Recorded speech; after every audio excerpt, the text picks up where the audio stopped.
Hello. Good morning.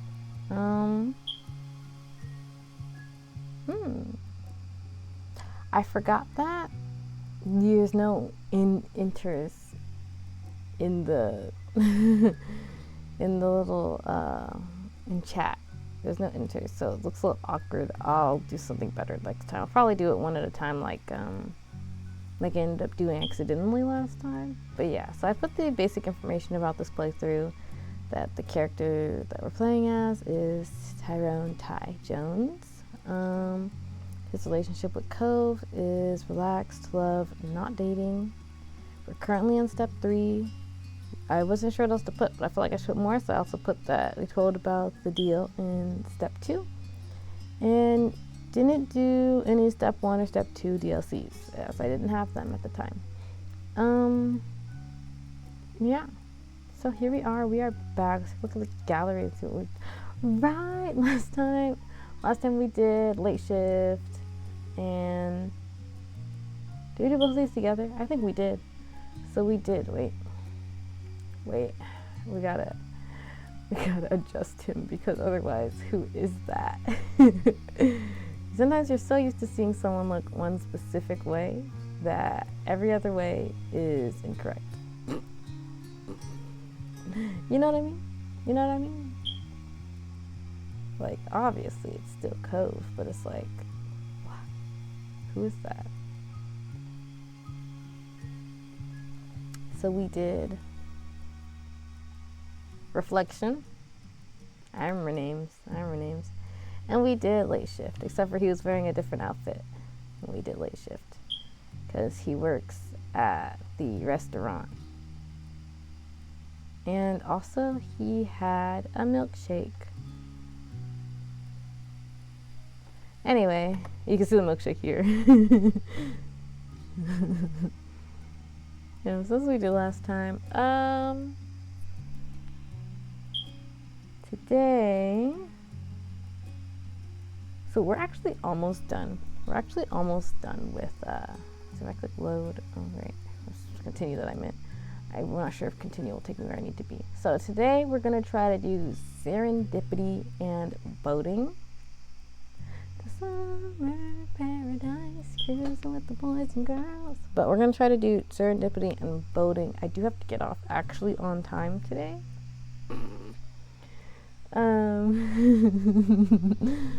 But yeah, so let's see how quickly we can do those. And I guess we'll go over this week's schedule at the end. So I'm thinking like lap time at the end. I'll make time at the end. I'll make sure of it. So yeah, that's what we I'm trying to think if there's anything else important to go over beforehand, because I know like a lot of the other stuff I do throughout the week can go at the end, and like the wrap up. What did I do at the intro stuff? Have you guys heard of the Thai pop group Lycan? They just did a concert. Bro.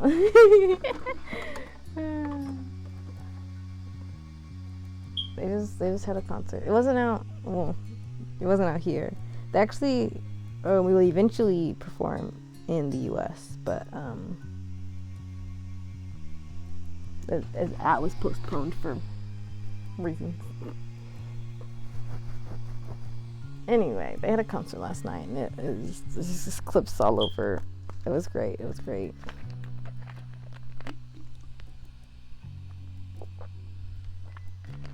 was going to mention one of the guest stars, but I don't even know if you know who that is. But yeah, anyway, I'll go.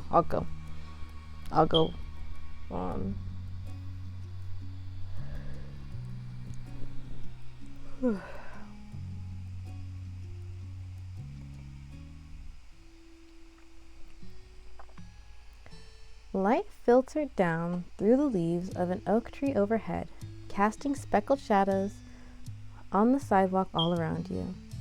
There was a drop of sweat slowly making its way down the side of your face. You flicked at it with your thumb, slowing to a stop in the cool shade. The day had you out and about in town, in no hurry to go anywhere in particular. Your morning shift had just ended, and there was nothing else planned for the rest of the afternoon. Your moms were still at work themselves, and Liz had left early in the morning to do something. You had no idea what. You took out your phone, idly noting the time. When it started to jingle, the screen lit up in your hand. Speak of the devil. Liz messaged you. Come home ASAP. Before you could even begin to question why, your phone went off again. Nothing bad, but you have to see this, so come back already. And with that final message, you were left only slightly less confused than you were before. You hadn't seen much of your sister lately. She'd been acting strange for days, always shutting herself up in her room. Which wouldn't be so weird if at the dinner table she didn't suddenly start smirking to herself over nothing. The rare times you did see her, she would sneak you expectant looks like she was waiting to be asked what was up. But all your questions led nowhere. Okay, sorry, I was like, did I turn on my mic? She'd answer you with a put upon sigh, proclaim that she was busy, and tell you that she would have to talk about it later. No hints, no guessing. Whatever it was, she was determined to keep it a secret. Maybe now you'd finally find out what it was. As you did an about-face on the sidewalk and started heading home, you received more texts. To your surprise, the name that popped up on the screen this time was Coves. Did you hear from Liz about some urgent thing you have to see? She messaged Cove too? You weren't surprised. Liz teased him about it, but he was like family. However, you were struggling to understand how he fit into Liz's surprise.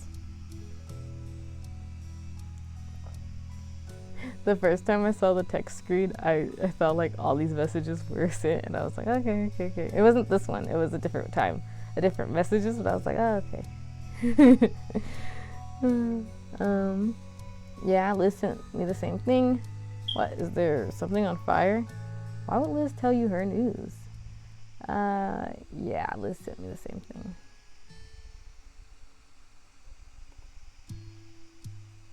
His reply came only seconds later as you waited to cross the street. I figured she would. Are you going to see what's up? I'm walking there now. Me too. Glancing up, you saw the light had changed to a walk sign while you were busy texting. You hurriedly wrapped things up, texting Cove a quick goodbye before crossing the street. It was fine. You'd be seeing him later anyway. Not expecting any more messages, you put your phone away so you could walk without having to worry about tripping over the curb. Thankfully, it was a short trek home, and soon enough, you were walking up your street, the familiar face of your house already in view. Thinking of what might be waiting at home,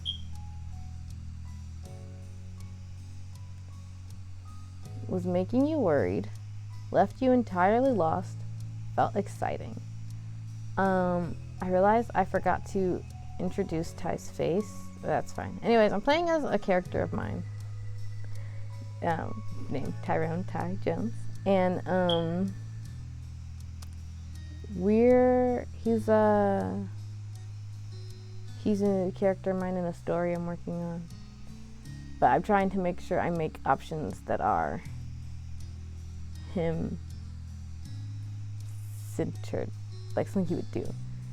So, on one hand, making you worried is a possibility, but she said it was nothing bad, so I don't think he'd be worried. So, left you entirely lost is probably the option, because I think he's more confused and excited because he doesn't know what's going on. Yeah. And the more you learned, the more questions you had. They were all buzzing around in your head, too many to try to pick out and make sense of. Lost in your thoughts, you almost didn't see who was walking further up the street. Cove. Walking further up the street.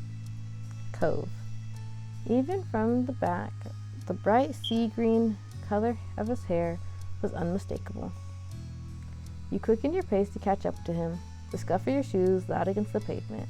You heard it instantly, not missing a beat, as he turned towards you and slowed his pace in sync. Slowed his steps in sync. Hey! Hi, here we are, at my house. At that, Cove gave you a wry smile. Here we are. It sounded almost like a question, wondering why the two of you had been summoned there. Any ideas on what Liz wants us for? You shook your head. The situation was out of character for your sister. Anything could happen. Well, I guess we have to go in and find out. Taking his cue, you grab your keys and open the front door. Did I say yours? Oh my gosh, I can't read sometimes. Taking his cue, you grabbed your keys and opened up the front door. Cove trailed behind you as you entered.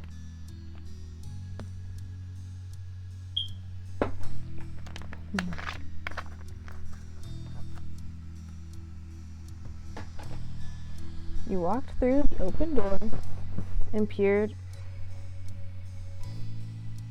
about, not sure what you were looking for.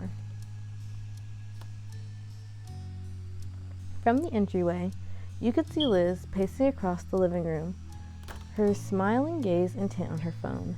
You had caught her just as she had completed a turn. Behind you, the door clicked shut. The second she heard it, her head darted up to your direction, her features lighting up at the sight of you and Cove. Ah, you've arrived, and together too. That's perfect. I think I'm seeing her voice wrong. That's perfect, just perfect. She flashed you a radiant smile. You could almost see her limbs vibrating as she was poised to pounce. Cove raised an eyebrow at your sister's bizarre behavior. What's going on? This better be important. You're in a good mood today. So, what is it? Where is it? What were you going to show us? You quietly waited to see what she would reveal.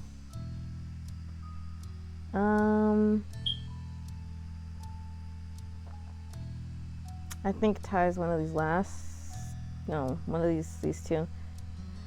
Well, what's going on? I think he's going to say you're in a good mood today. Liz only hummed playfully in response. Liz's eyes narrowed with a mischievous glint, and she let out a little cackle.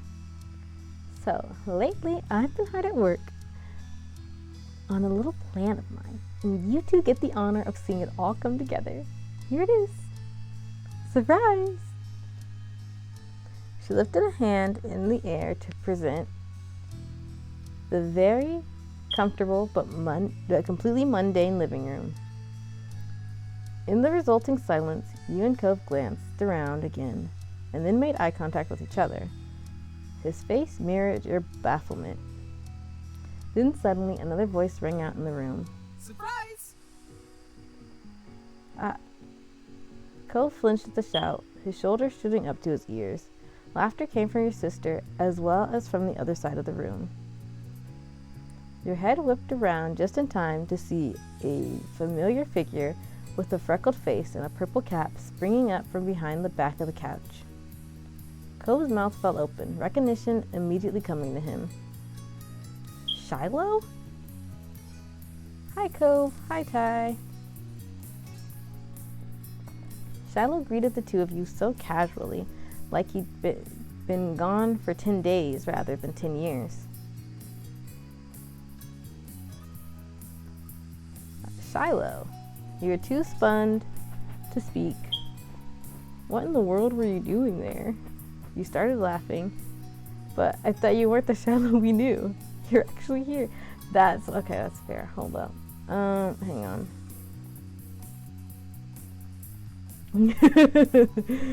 Hello and welcome to my mini saves. Yeah,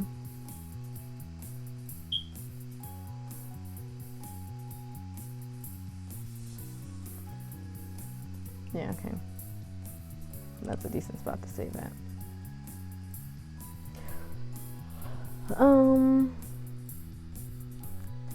So let me think. Someone was gone for a while. They ran into them and they were like, that's not me. And then they left. And then they were back. I think Ty would be one of these two.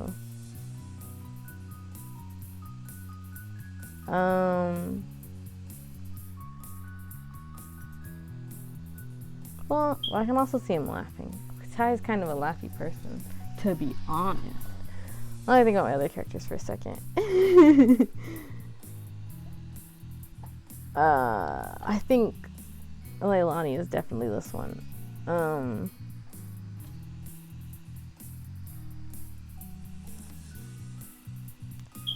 Well, I guess it also depends though. It depends on how their dynamic with Shiloh was beforehand, I think. Dang. Well, when in doubt, we get a coin and a spinner to spin. Da da da da da da. Bottom option. I think it's probably that one. Hang on. And the spinner says option 5. Okay, the spinner and the coin want me to do this one, so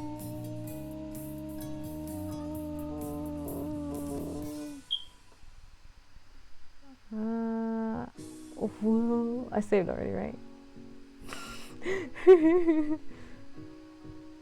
The initial shock quickly wore off. You crossed your arms and leveled a look at the freckled face who had ditched you at the start of summer. He treated you and Liz like complete strangers. Shiloh shifted nervously, angling the brim of his hat down as if to hide from your scrutiny. Liz tutted at your comment. Rude. It's just a question.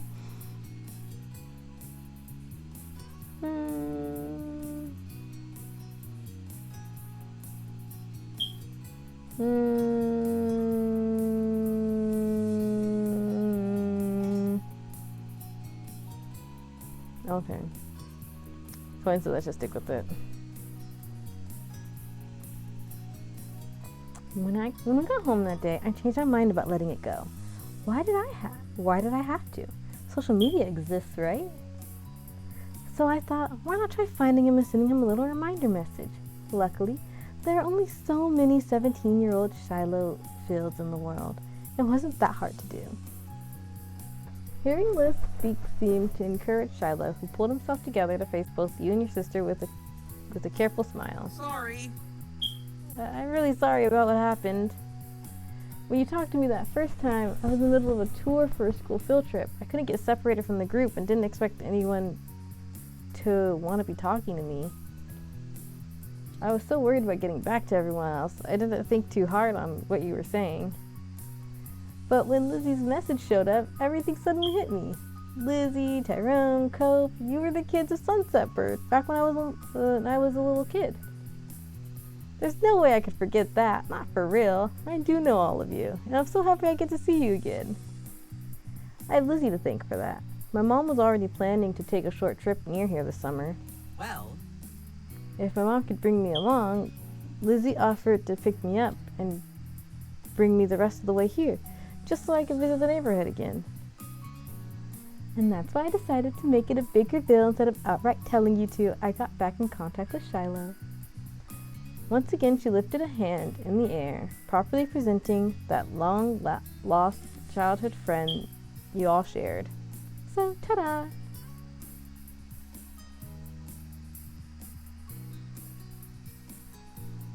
It was pretty impressive. It was impressive how it all came together. Alright, still pretty stupid of you not to realize sooner. You were glad they were able to see each other again.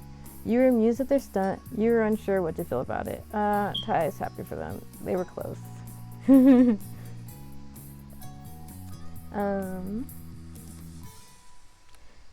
You smiled softly at Liz, remembering how Shiloh used to follow your sister around like a baby chick after his mom when they were kids. It's nice seeing the two of you together like this, just like old times. Cove blinked slowly, still a little dazed by everything that was going on. Okay, I'm going to get some water. Don't disappear or anything. He padded off to the kitchen. No need for a chaperone. He knew where the cups were.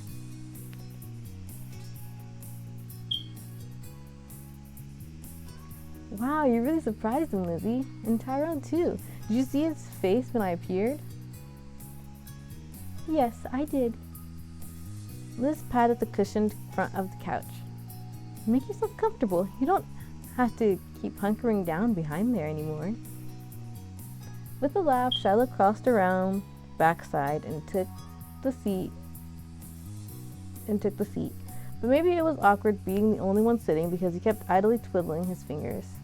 You could hear him humming to himself a nonsense tune with no real melody, something to keep his voice busy. Being here again could be more nerve-wracking for him than he let on. Cove's soft voice announced his return. He paused to drag the back of his hand across his mouth, wiping away what droplets of water lingered there. Hi, Shiloh. Welcome back. At Cove's confused greeting, Shiloh laughed cheerily. I think it's amazing you're all still here in the same neighborhood. It's just like how it was back then. Shiloh sighed happily at the moment as Cove raised an eyebrow and gave the room a considering glance. Hey, this is the first time this is where we met the first time, right? Remember, goodness, I tried to read it with my eyes closed and I forgot that last word. Right after I moved in, me and Ty were brought down right here to have a play date with you. Yeah. Shiloh laughed, his eyes downcast as he fiddled with the corner of his collared shirt. We almost didn't meet in the living room because you wanted to jump out the window to get away from me. Cove cringed at the memory of his younger self being pushed back to the forefront of his mind. His mouth going tight, he awkwardly looked away from Shiloh. You have a good memory. Oh? Oh, I don't think so. Seeing this place again just brings lots of things back. He clapped his hands together, an idea suddenly coming to him. But hey, now that our group is together, would you want to go out and visit some of the old places? I've been hiding in the living room since I got here. Liz wasn't afraid to laugh at herself, bringing a hand to her chest to silently take the blame for that. I'd love to. Yeah. Without missing a beat, the others turned to you for your answer. Definitely. Where to first? Why not? You silently nodded your assent. You shrugged in reply. You looked hesitant. Where to first? It's fine. I'm sure we'll figure it out along the way. And with that, the four of you headed out into the neighborhood as one. You know how short the time you spent indoors was. The sun was momentarily blinding once you left the house. Squinting, you brought your hand to shield your eyes. The pleasant summer day had yet to go away. Only a few wispy clouds drifted along in the sky. As you strolled down the way, Liz took the lead, followed by you and Cove walking side by side.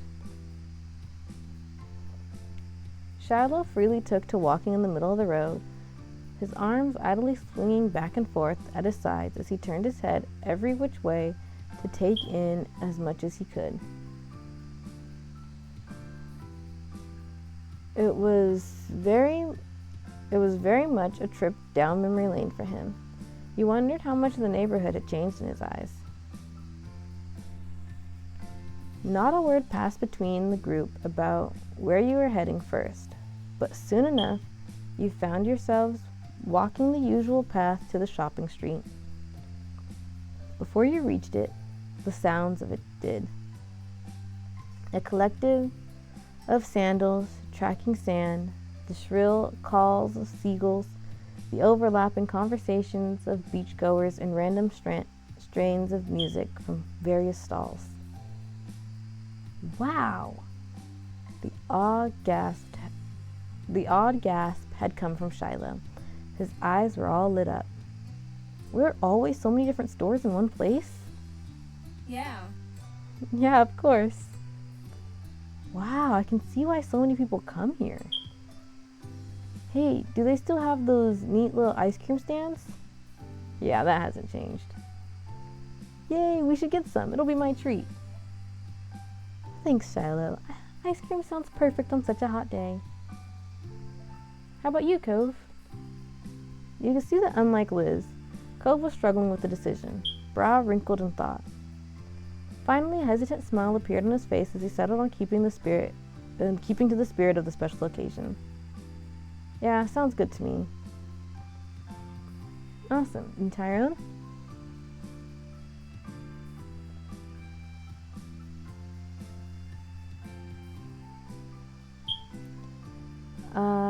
I'd like that, thanks. I don't want any. I'd rather pay for myself. I'll buy one for me and one for you, Shiloh. I don't want one, but I'll pay for yours, Shiloh. See, these seem like, it's like a callback to that one day that they hung out, Ty and Shiloh, and they decided to get some ice cream, and they put together some money for ice cream, and then they came down here and they got an ice cream sandwich, and Shiloh was like, no thanks. Yeah.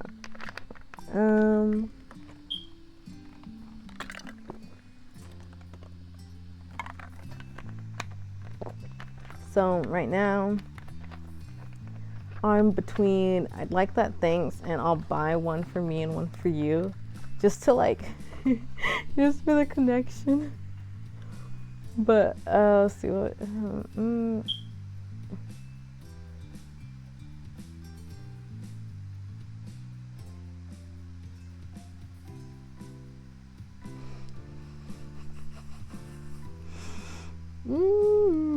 do I need all these saves? Probably not. Am I keeping all these saves? Yes. Yes. Why? I don't know.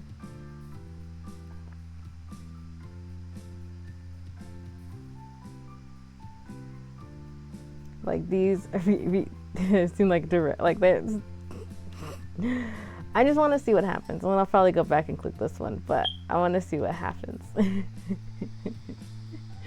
Cause you know, it's just like that time. It's just like that time. He was like, he felt bad that he wasn't able to get, the child didn't get you, but the child was like, yeah, I'm fine, I don't need it.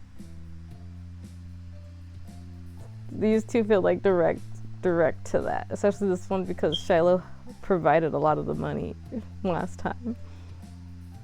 Or at least some of the money, like, you know. Okay, I'm gonna see what happens, then I'll go back and do this one, but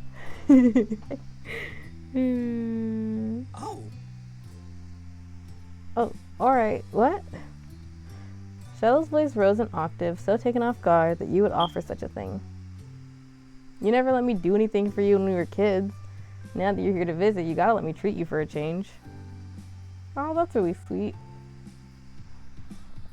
Red-faced Shiloh gave a helpless chuckle. Alright, I'd like it a lot if you paid for me. You're pleased to hear that. Shiloh was still his overly generous self, but not everything was the same. If it had been that time from when you were kids, the two of you might have gone back and forth on this forever. Liz not so subtly sidled up to you, her shoulder bumping against yours with a smirk. What a goody two-shoes. You rolled your eyes with a childish insult, but you knew she didn't mean it. She was happy to see you getting along with Shiloh. The four of you continued to walk as ice cream plans were further discussed. Are you getting a popsicle, Lizzie? Yes. Hearing that, Shiloh smiled shyly. I thought you might still like that. I'm going to get an ice cream cone. Shiloh began to turn towards Cove, but before he could ask, Cove offered up his choice. I'll get an ice cream sandwich. I'm going to get, well, also an ice cream sandwich. So but I said it first.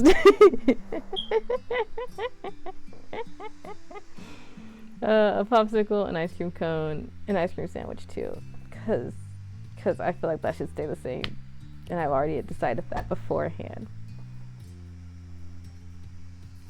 It's a good choice. Cove gave you a quick smile at your matching preference. You still like those? Cool. Yep. Yeah, ice cream sandwiches are timeless. Me personally, I can't actually eat ice cream sandwiches anymore. But ice cream sandwiches, man.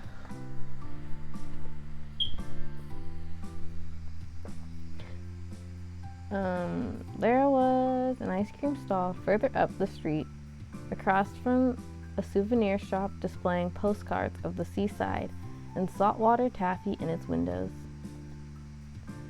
The stand itself was already hard to miss, with its pastel pinks and blues and its eye-catching poster boards, listing every individual flavor. It was impossible to ignore once the catchy little jingle playing from its speakers was added. Shiloh greeted the owner and began picking out the treats that everyone had chosen. He paid for the others, stepping aside to let you buy his as he handed the rest out to their respective owners. You picked out your choice too and added that to your purchase. Sinking your teeth into your ice cream sandwich, you relished the sweet chill it left in your mouth. Liz was right. This was a perfect treat for a summer day. Around you, everyone was eating at their own pace. Liz held her popsicle away from herself, careful not to let it drip onto her dress. She was trying to go about eating it as delicately as she could, while Shiloh dug into his. You counted only 2 or 3 bites before Cove had devoured his sandwich. Shiloh laughed, also noticing the way Cove inhaled his food. It's already finished? Cove shrugged a little in reply, his attention more focused on crumbling up the sandwich wrapper in his hand. So, what have you been doing around here since I've been gone? Well, I've already told you about me attending college away from here, so I don't really live here anymore. But to be more specific on my life, I'm pursuing a degree in architecture. Shiloh perked up at that, his mouth falling open in awe. Amazing! Thanks. Actually, I was thinking about it, and the first time I really decided I liked buildings and building them was when you and I would make sandcastles out on the beach. Aw. Aw, Lizzie. At such a sincere admission from your sister, all Shiloh could do was blush and lower his head, too flattered to know what else to say. Liz laughed, just as flustered though she had been the one to say it. The atmosphere was awkward, but not unpleasant. Shiloh shyly glanced over at you and Cove. Then, what about you two? What have you been up to? Oh. Me and Ty just graduated. High school, I mean. I've got a part-time job. I volunteer at this organization to clean up stuff, things like that.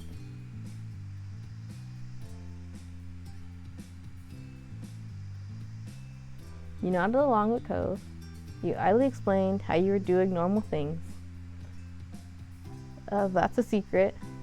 You explained how you had a lot of plans. I'm mainly taking it easy right now.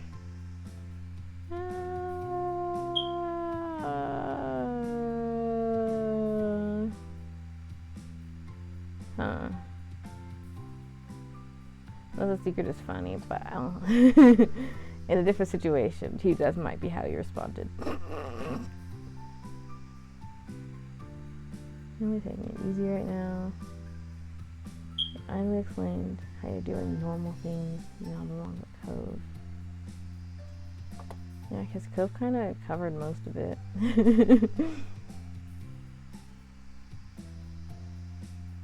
Hey! It's always the simple options.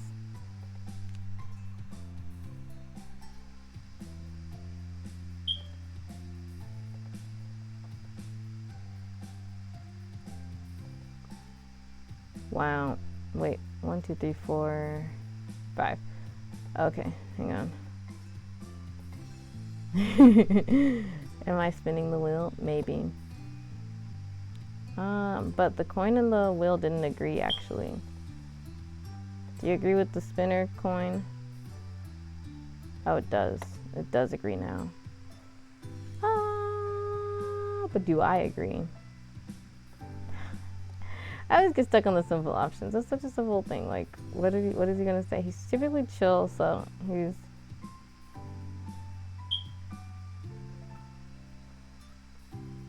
I'll flip one more coin. I'll flip one more coin, and then I'll do whatever the coin says there. Or I'll decide. Okay. Yeah. It's summer after all. I want to make the most of it while I can. Cove nodded along with you. It was a sentiment he shared. Shiloh just seemed happy to hear it. Great.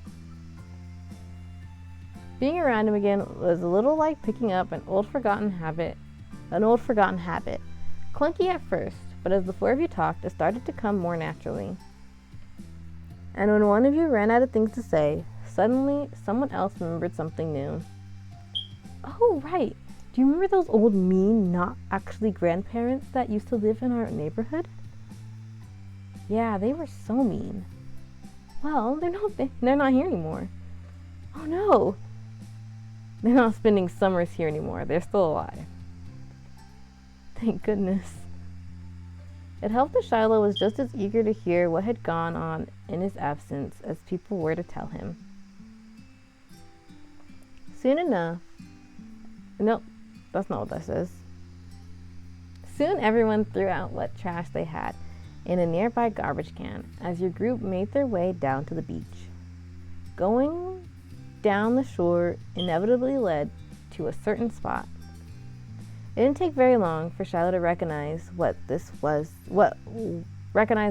was in the distance. His words trailed off in the middle of a sentence, his footsteps faltering at first. Then, all at once, he broke away from the group and dashed right into the old park, giggling as he ran. Oh, everything's so small!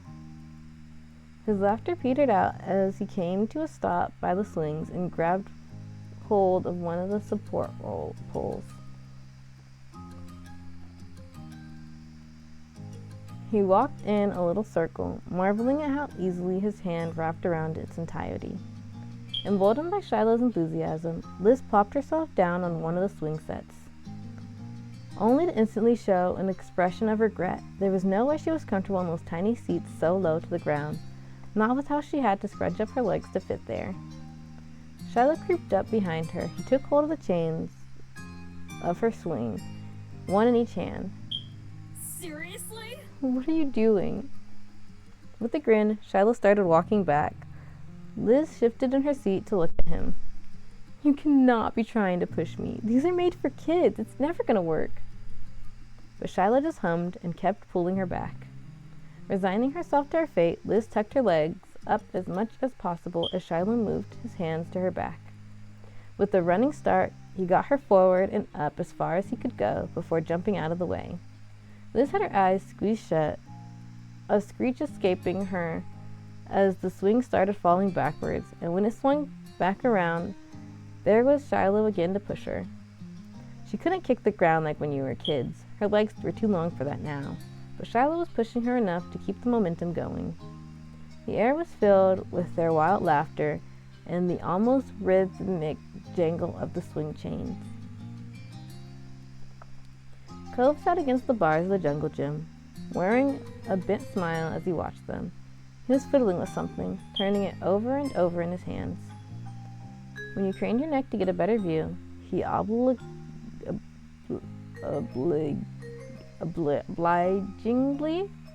lifted it for you to see. It was a piece of shell, one side rough and molted gray, the other side completely smooth. revealing a faint blue sheen when it caught the light. I saw it on the beach. It's nice, isn't it? Yeah, it's a good one.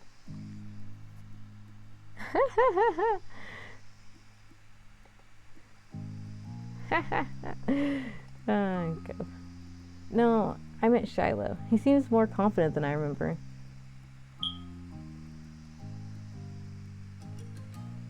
I think so too. He found it amazing playing with Shiloh at the park again. Thought it was crazy how much time had gone by. Why don't you push me on the swings like that? He left the conversation there. That's so funny. Hold up.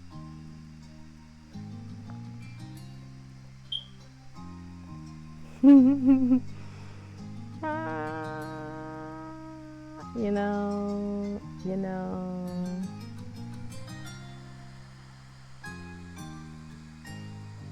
Oh, I'll have to leave these. Look, I have to leave them because they're different points in time on the water. But then it goes, this is all, it feels like I shouldn't save here, but also like I can, it'll look neater if I start saving here. It'll look neater, I'm saving here. I think so too. You found it amazing today playing a shot at the park again. Why don't you push me on the swings like that? That's so funny.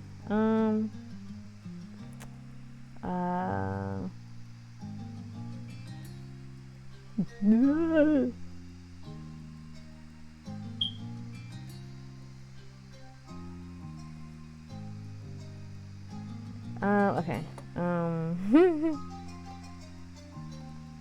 Top section, bottom section. What do you think, coin? Top section. Okay, so this is between these two. We're going this one. He and Liz look closer than they did as kids. Cove nodded, leaning back to enjoy the breeze blowing in from the sea. Soon your sister began to speak out. All right, I'm gonna get off now. How do you stop this? Don't worry. Shiloh braced himself, one foot planted forward as the swing started coming back down. Then, in one quick motion, he reached up and caught the chains again. The impact had his feet skidding back in the sand, but he kept his stance steady. If Liz was surprised at suddenly being brought to a halt, she didn't show it, only tilting her head up to smile at him. Shiloh had yet to catch his breath, though returned the smile just as brightly. He let go of the chains, walking around the swing set and briefly rubbing his hands together before offering one to Liz, which she graciously accepted, needing the help to get out of the tiny seat. The two of them made their way back over to Ewan Cove. Liz was looking more ruffled than usual. Her sun hat was off kilter, having held on for dear life for the entire ride. She took a moment to straighten her outfit back into place. That looked fun. It was. Even though you were just pushing me on the swings? Yep, that was the fun part. Huh.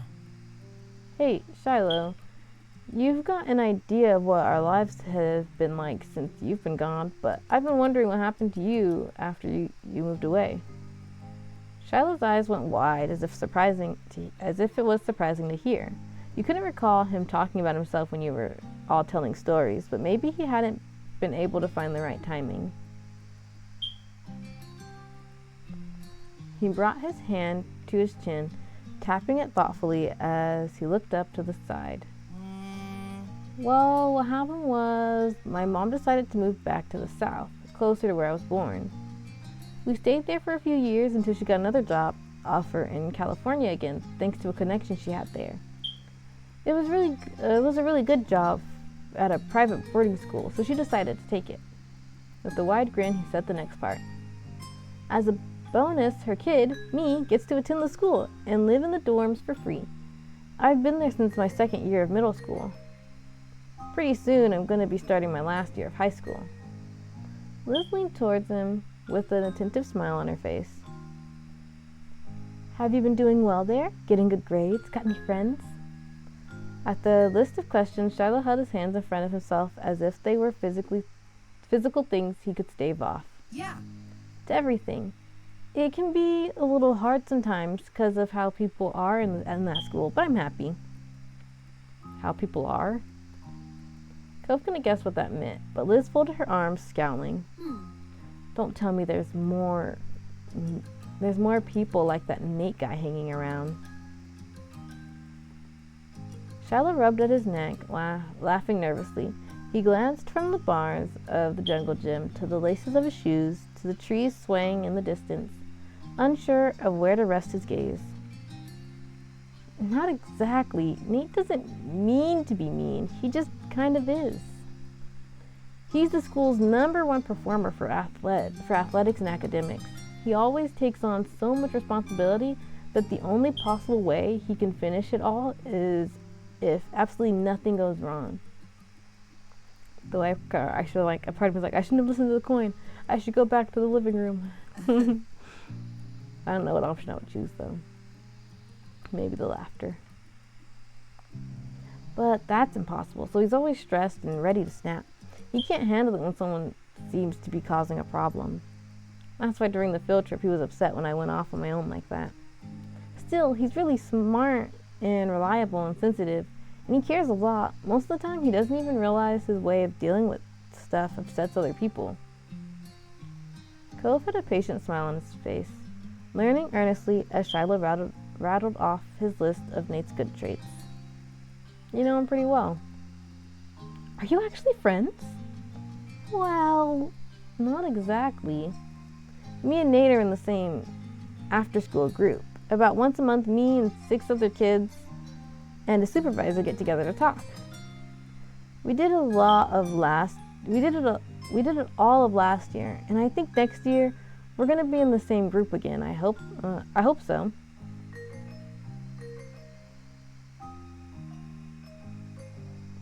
Nice. That's weird. Why would you want to be in a group with him? I'm glad Nate's not so bad after all. You didn't comment on it.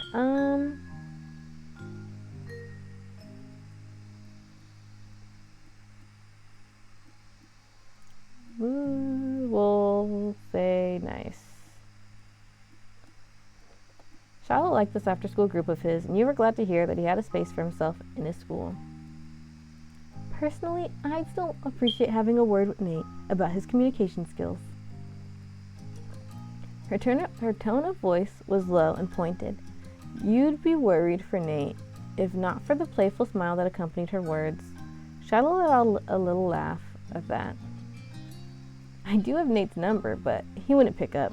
The people in my group only answer when they feel like hearing from me, so usually I have to wait for them to call.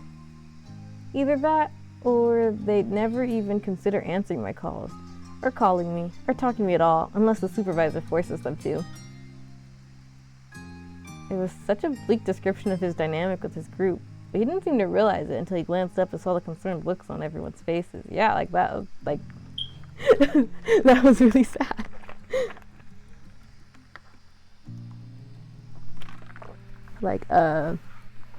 Huh?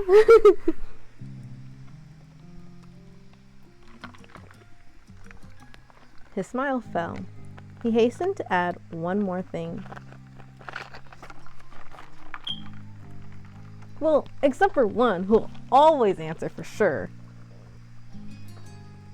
Oh? She immediately perked up. Really?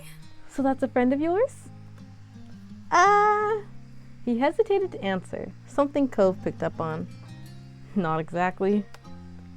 Yeah, I'd like to be friends though. Alright. Liz crossed her arms together once more, grim-faced like she was the commander of a ship about to lead her little crew into battle. You should call them right now. What? If you want to be friends with them, I can help. If you're going to be in the same group again, then you should at least try to get along. No, I couldn't. He quickly grew flustered, his tongue stumbling over his sentences. I don't want to be a bother. I mean... Liz, what are we going to do? Watch him while he talks to someone on the phone? No, Cove. Shiloh.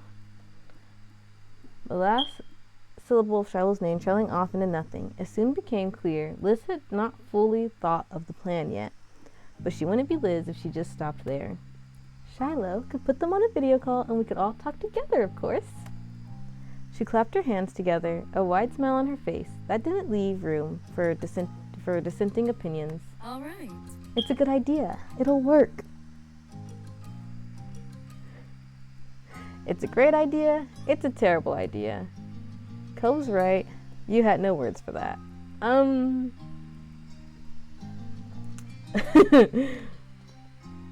What?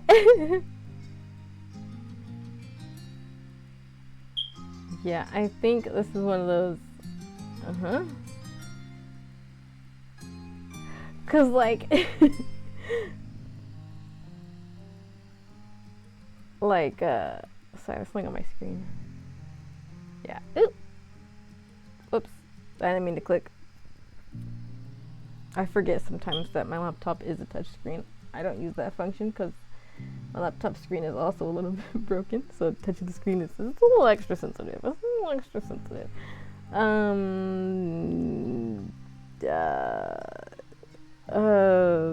The thing is, okay, so what would Ty think about this? I think Ty would be at a little bit of a loss of words because he doesn't. I'm not sure how much he thinks it's a great idea. I don't think he thinks it's a great idea, but I think he understands that Liz feels the need to help out, and he's not really sure how to like steer this because Liz is very ready and determined and isn't ready for non-agreement. I think Ty needs more time to think about this. One of the things, sorry, this is a little bit of a side route. One of the things I realized as I was setting up the game today is like part of the reason why sometimes it's a little bit hard to choose options is because I don't know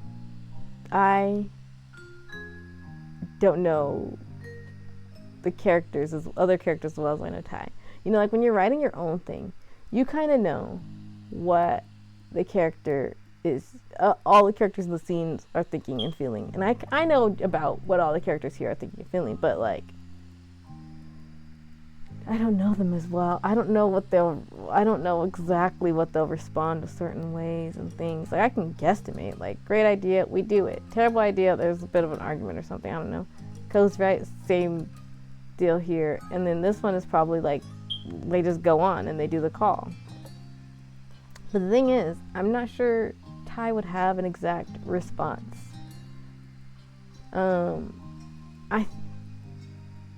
If anything, he might laugh first and be like, that's the plan? Wait, let's see. Okay, let me reread it.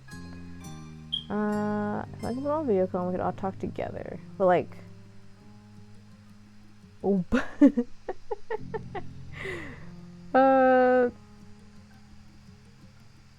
Sure, we can have no words, just like that time that, yeah. Cove gave a long, suffering sigh at Liz's suggestion. Come on, Shiloh, we'll just talk to them, say that we're your friends from out of town. The worst that could happen is nothing changes. But once they have more chances to talk to you, I know they'll be convinced to be better friends. It's going to turn out okay. Shiloh stalled to answer, but his hand was already hovering over one of the pockets of his pants. All right, we can talk. Yes! Liz clenched a hand into a fist, cheering as Shiloh officially reached into the pocket and pulled out his phone. You noticed it was the same type of model as your own, but his had a red case around it. The screen lit up, and Shiloh requested a video call with some number in his contacts. None of them on the list had names. He must remember what number belongs to what person. What? I'd say who does that, but I know that my own brother somewhat does that. Like, he doesn't always, like, he has sometimes saved the numbers, but other times he's like, oh yeah, because my phone was reset or blah, blah, blah. I don't have any of the numbers saved. And he just, like, has numbers. So I can't judge Shiloh too much, I suppose. It's just really funny because it's like, wow, you're like, in a way, it's kind of like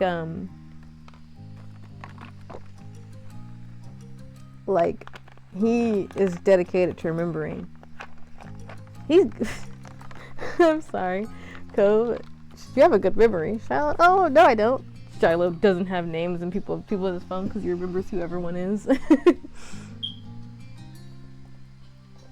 He inched closer to the three of you so everyone could hear better.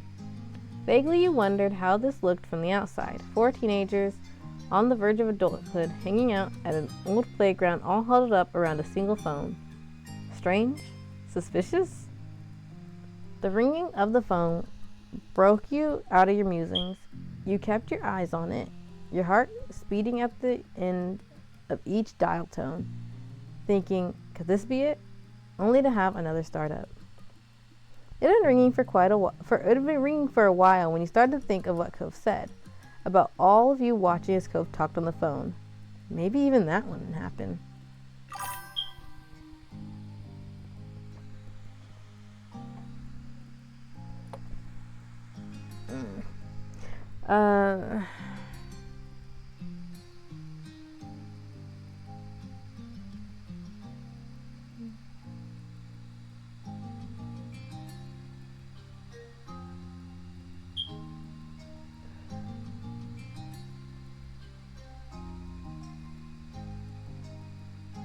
I still don't know how stuff works on here. Shiloh could sense the awkwardness in the air, smiling to try to dispel it. This is normal, don't worry. Just as he said it, the call ended, not even going to voicemail. Shiloh clicked to redial. He never answers on the phone on the first call. He always does on the second.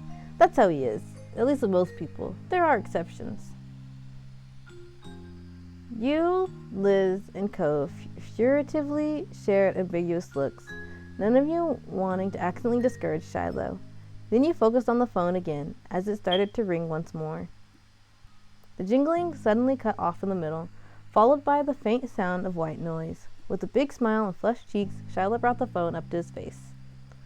A voice, low and groggy, came rasping out of the speakers. Hello? Shiloh, on the other hand, was much more chipper. Hi. I'm visiting a town I used to live in when I was little, and I want to introduce my group mate to the people I knew back then. Some of them have already met Nate. Can you say hi to them too? And with that rushed introduction, Shiloh stuck the phone out towards Cove, gesturing for him to greet the person on the other end. Although Cove hadn't been on board in the beginning, the only indication of that now was the lopsided tilt of his smile. He turned his gaze down towards the screen, opening his mouth to speak, only to stutter to a complete stop.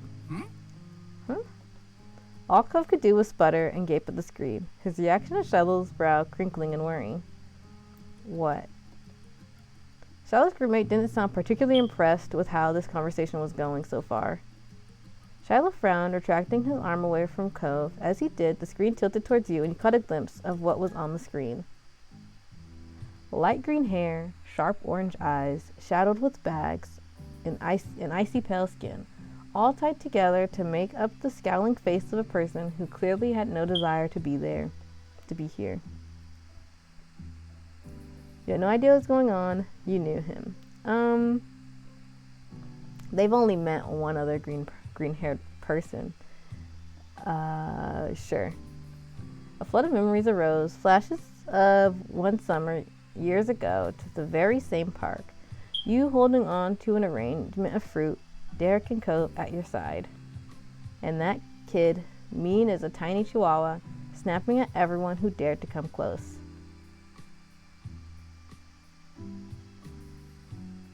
Are you Jeremy? The bowl cut kid. You screamed. Quick, hang up the phone. Wow, you're a lot better looking now. You stared in shock. We'll do this one. Yeah? His reply was palpably disinterested. How did you know his name was Jeremy? You didn't tell them? No one only called you somebody from my group at school. Jeremy regarded you cautiously, for the first time given the situation a little of his focus. Cove bristled, sucking in a long, deep, dramatic breath. Oh my god.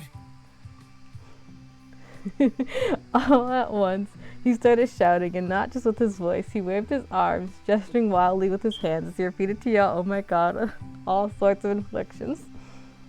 Oh my god. Oh my god. At these antics, Jeremy gave a short huff of a sigh through his teeth, the sound tiny over the phone speakers. What is this, Shiloh? Are you trying to make me suffer? Are you still mad about what happened at the amusement park? I was on your side, you know. Liz, who had been entirely lost this entire time, finally spoke up. Huh? What happened at the amusement park? But no one paid that question any mind. I don't know what's going on. Have you met each other before? Nope. It was an immediate reply from Jeremy, but then those stinging eyes squinted. Wait. There was a flash of recognition as he leaned his head forward and scrutinized the both of you. His already wide frown somehow found a way to grow deeper at his realization. It just, Oh, it's you people. Again.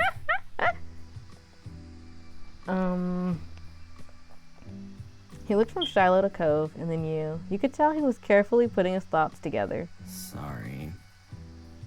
I have no idea how you people got in contact with me, or what Shiloh has to do with this, but, he said sorry, but sorry. What? Jeremy sighed again. His gaze rolled over to Cove.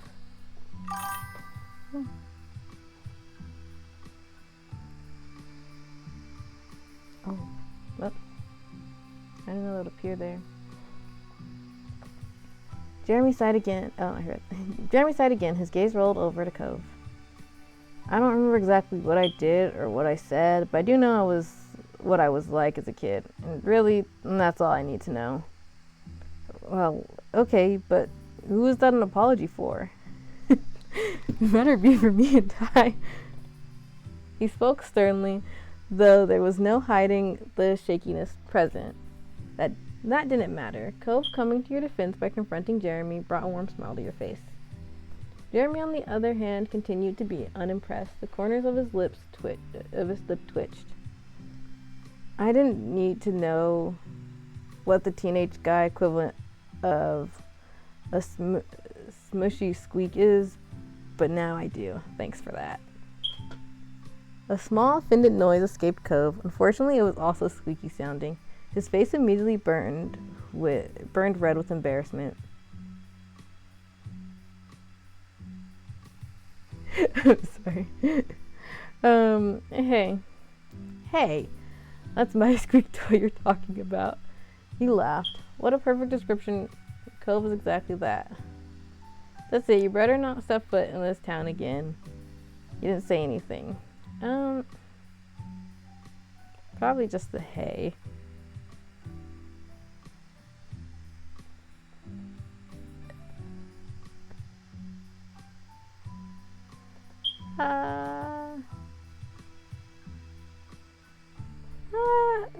Conversations are so hard, guys. They're so much easier when you're a writer.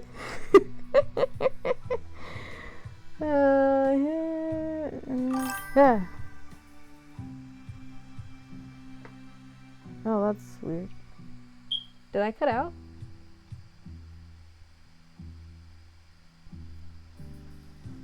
That shouldn't have appeared again. Did I cut out?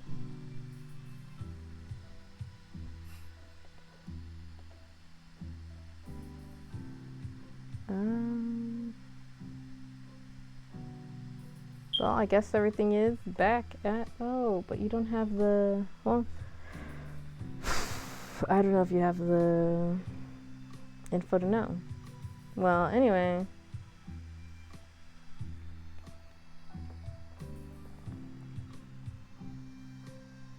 this is hard.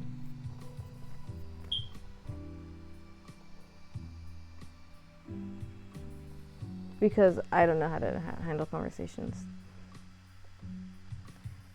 Because this is like... this is an interesting situation because he did try to apologize, but then he was kind of mean again.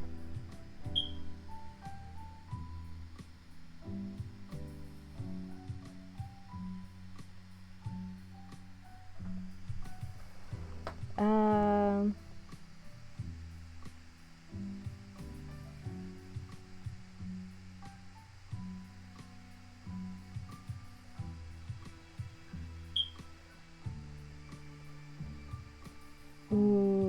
Cove did take a defensive stand for. Yeah, okay. I don't know. I don't know what. I like the eggs like this off of me.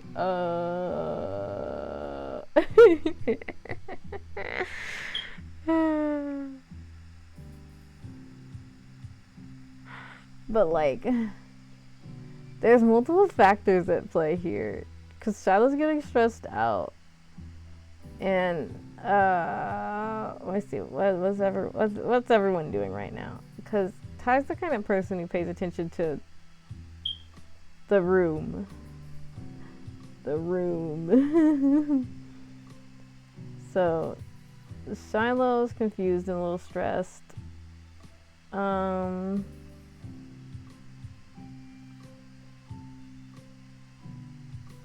Liz is just confused.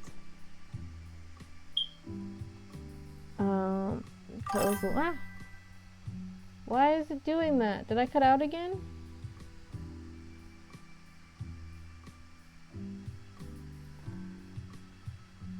Why is it doing that?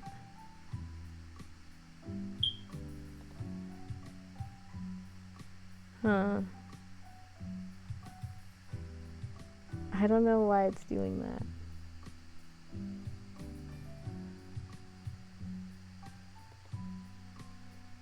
Oh, I did cut out.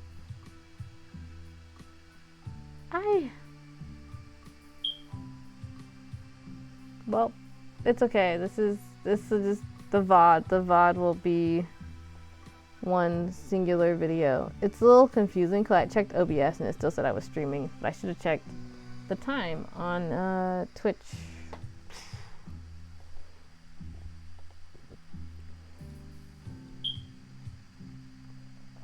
See, because it's not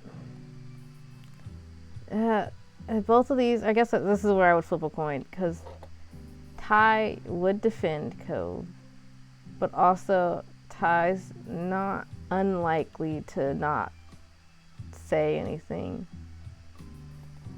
if okay, there's a lot of things at play here. I'm gonna flip a coin. Which one coin? Okay, I'm gonna spin the spinner. Which one? I'm gonna change the spinner though to just 2 numbers because I'm just behind between 2 options. Okay, coin, do you agree with the spinner? They're in disagreement. Which they chose different things, but that's what I do afterwards. If they are different, I just ask the coin if it agreed with the spinner, and the coin says no. So the spinner said option 1, and the coin said option 2. So now I gotta actually so that didn't narrow it down. Thanks a lot, guys. Here's what we'll do now.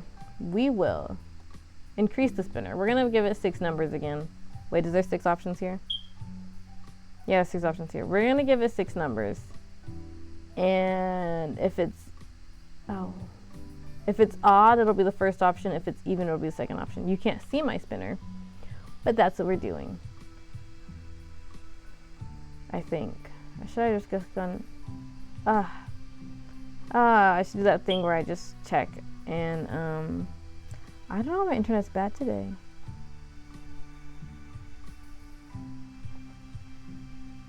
Or my connection was bad anyway. Anyway, we'll see what happens. We'll see what happens. I'll rewind. Already saved, but we'll do 2 saves, and this will do. We'll click here, and we'll save it here, and we'll. I guess I'm kind of we'll go here, and we'll save it here. There, we went 2 different ways, and they're both there. And I'll read this one, and then maybe I'll go back and read the other one. How could you even respond to that? Jeremy didn't react at all. He continued watching the 4 people on the other end of this unwanted call lackadaisically. Whatever. Apology is for whoever. Anyone who had to deal with me back then, they weren't having a good time. He shrugged. Jeremy's focus cycled from you to Cove and back again. I kind of remember what happened, I think. You were sensitive, and you didn't have much patience for me, if that makes sense. Jeremy tilted his head Cove's way and then yours respectively. Amazed, Cove took a few processing moments before he could respond. He blinked and rubbed the back of his neck. Thanks. Or, I mean, it's no problem.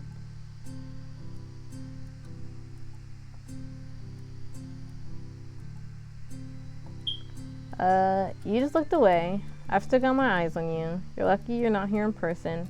I accept your apology, thank you. This is honestly incredible. Okay then. Yeah, Ty's pretty chill. You know, I gotta been more. Me when I should have been chill. And then I mean, he was in middle school then. Chill is something you gain.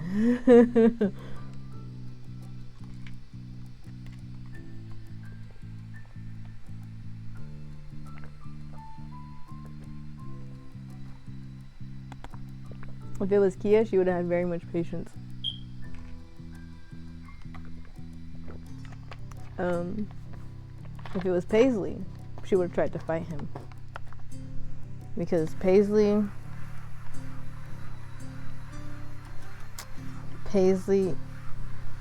is angry already. Would she have tried to fight? Well, probably in her friend's honor, you know.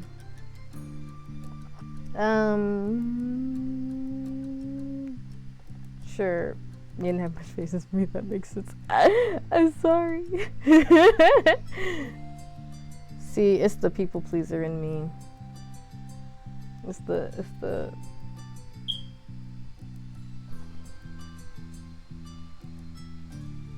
Okay. Yeah.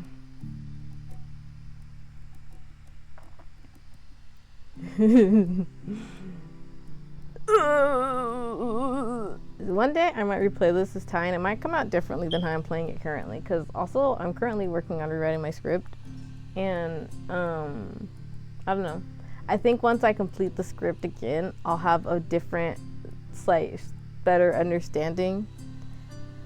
Even though obviously I have a pretty good handle, I think there'll probably be small differences, and maybe I'll play it again when I finish the script, and it'll be like, I finished my script, let's play again. But then again, maybe I'll play as a different character. Should I play as a different character after I finish this playthrough? I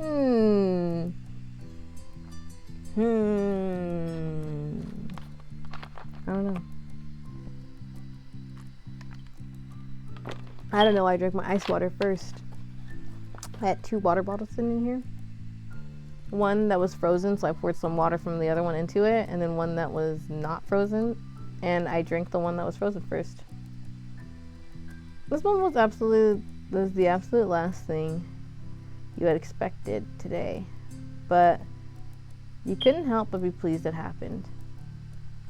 Yeah, I'm gonna chalk it up to because he was a middle schooler.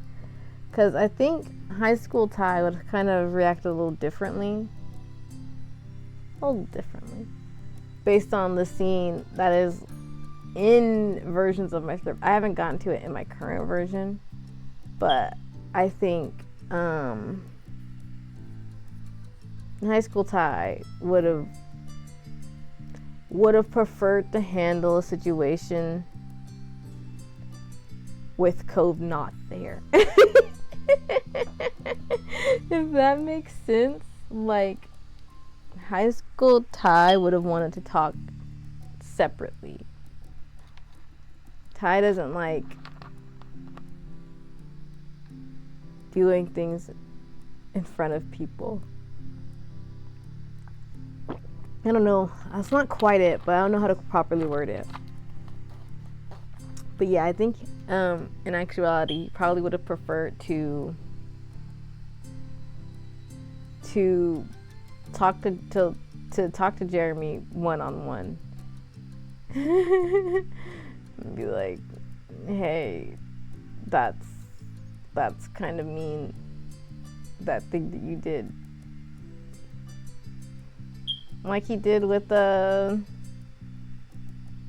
Cove in step 1, when Cove was kind of mean to Shiloh, and he was like, yeah, Cove, that was kind of mean, but you said that after the fact. Yeah, so, you know, sometimes you just gotta reevaluate and be like, did I actually do that well enough to the character?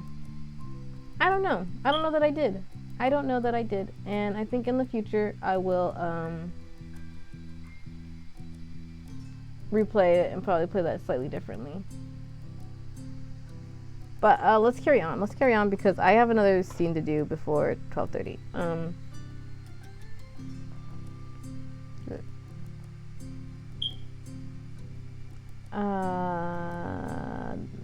I think I read that already.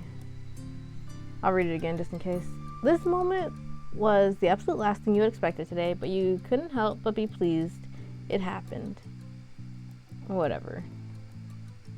Following Cove's eyes, you watched it dart from Shiloh to Jeremy, openly wondering what had happened to Jeremy over these past few years. So you're nice now? Nope. I don't throw tantrums or pick fights anymore, but I'm not nice. Jeremy shook his head in disbelief. The squeak toy comment wasn't a compliment, you know. I don't have the energy to get angrily worked up like I used to as a kid. It's all pointless anyway. Now I'm just miserable. His tone was even grumblier than usual. He dragged the syllables out on the last word for extra emphasis. Oh.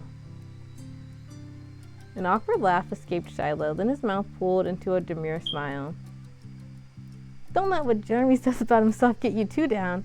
He's got people who care about him, and make sure he's okay, like me. Don't listen to Shiloh.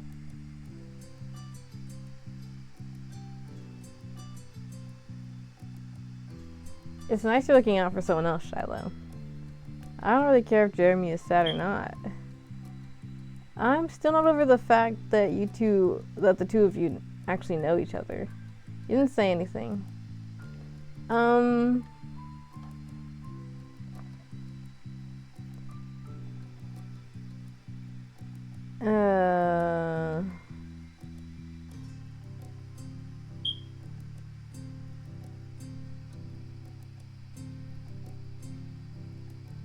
Boop bop, beep bop, boop, beep bop, beep bop, boop.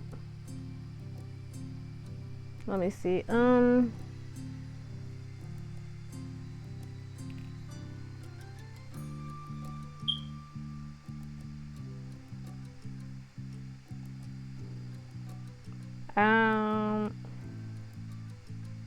I guess this one.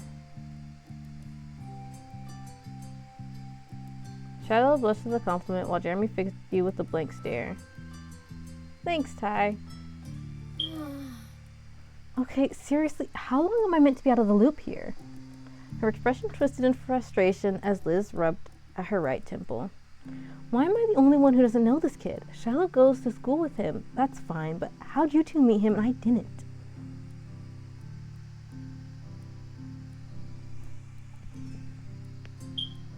You tried to explain. You hoped someone else would deal with that. Since it's his sister, he'll explain. You were there, I think. He was around town one summer, maybe 5 years ago. Is that all? While Liz seemed a bit underwhelmed, Shiloh appeared to be utterly amazed. You had to hold back a small laugh. Really? You knew Jeremy as a little kid? What was he like? I've only known him for a year and a half. Well... His voice immediately hushed into nothing. You could see Cove wince just thinking on those past encounters.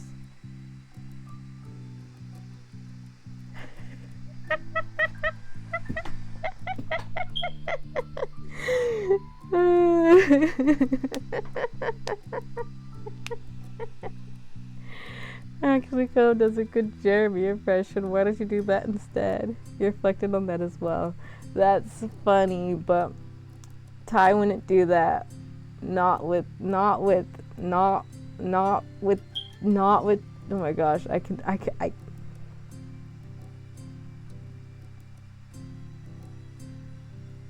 sometimes that happens. You know, stumbling over the same word or sound over and over again, even though you know what the rest of your sentence is. Or sometimes you don't and then you figure it out, but you just...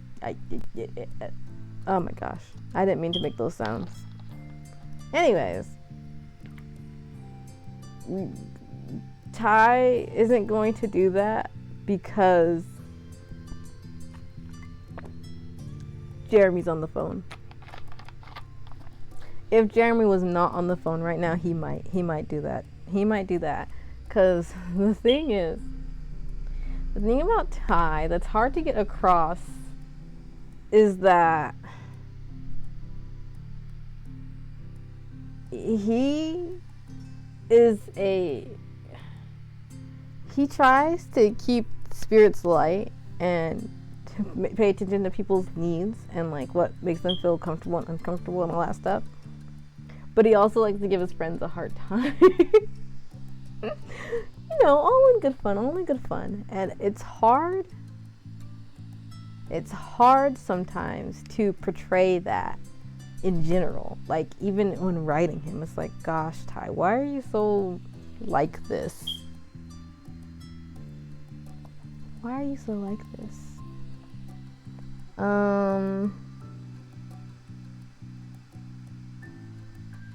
Yeah, but he's not gonna put Cove on the spot and Jeremy on the spot like that while they're both on the phone, cause that's mean to both of them. See, it's one thing when it's like, oh, because if he had done it with Jeremy off the phone, he'd be poking fun at Cove for always giving Jeremy a hard time. But now now he's here, now he's a person. And he can't do that, like, just like mean to Jeremy, like, oh, so also you guys made me a joke. And it's mean to call Cope out on that, you know? It's like, it's like that. Because, like, sometimes you just repeat things. It's not like you're really being, like, oh, it's hard to... Anyway, all this to say, you reflected on that as well. You could already picture past Jeremy in your mind. He was a mean kid. He was horrible. All he did was yell and say people were dumb. It's kind of pathetic. I don't even know how to explain it. You didn't attempt to answer. Okay, Charlotte asked,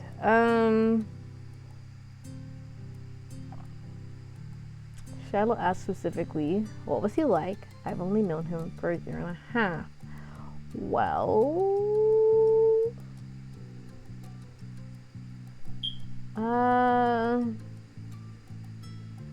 See, and we didn't get a fuller picture of him because we didn't get to do, what was it, birthday? If we had done birthday, I think it'd be slightly different. Maybe. Because we would have ran into him there.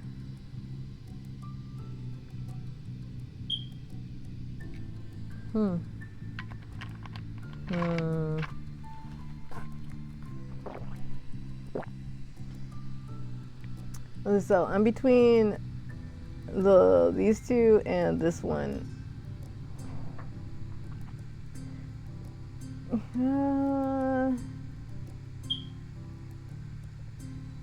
He was a mean kid, but see, I'm not gonna get to boating today, am I? I really want to. This shouldn't be much longer, should it? Top option.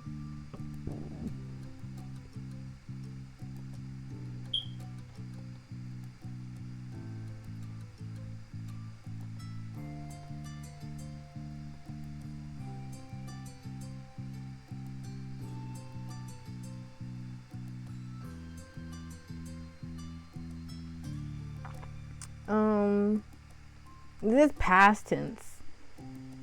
We'll try it.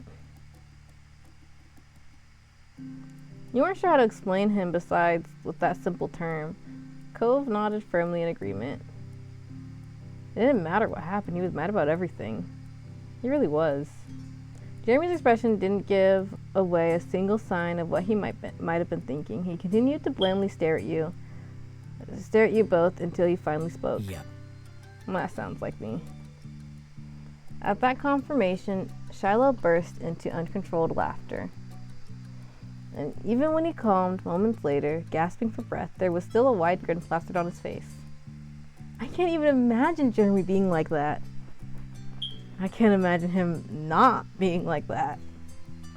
They both chuckled again. Cove's mouth pulled into a bent smile. I mean, Jeremy hasn't made fun of my eyebrows once this whole conversation. Unbelievable. Huh. Jeremy blinked and focused all of his attention onto Cove. His eyes unmistakably narrowed in on the eyebrows. He didn't say anything at first, and then his words came out in a mumble.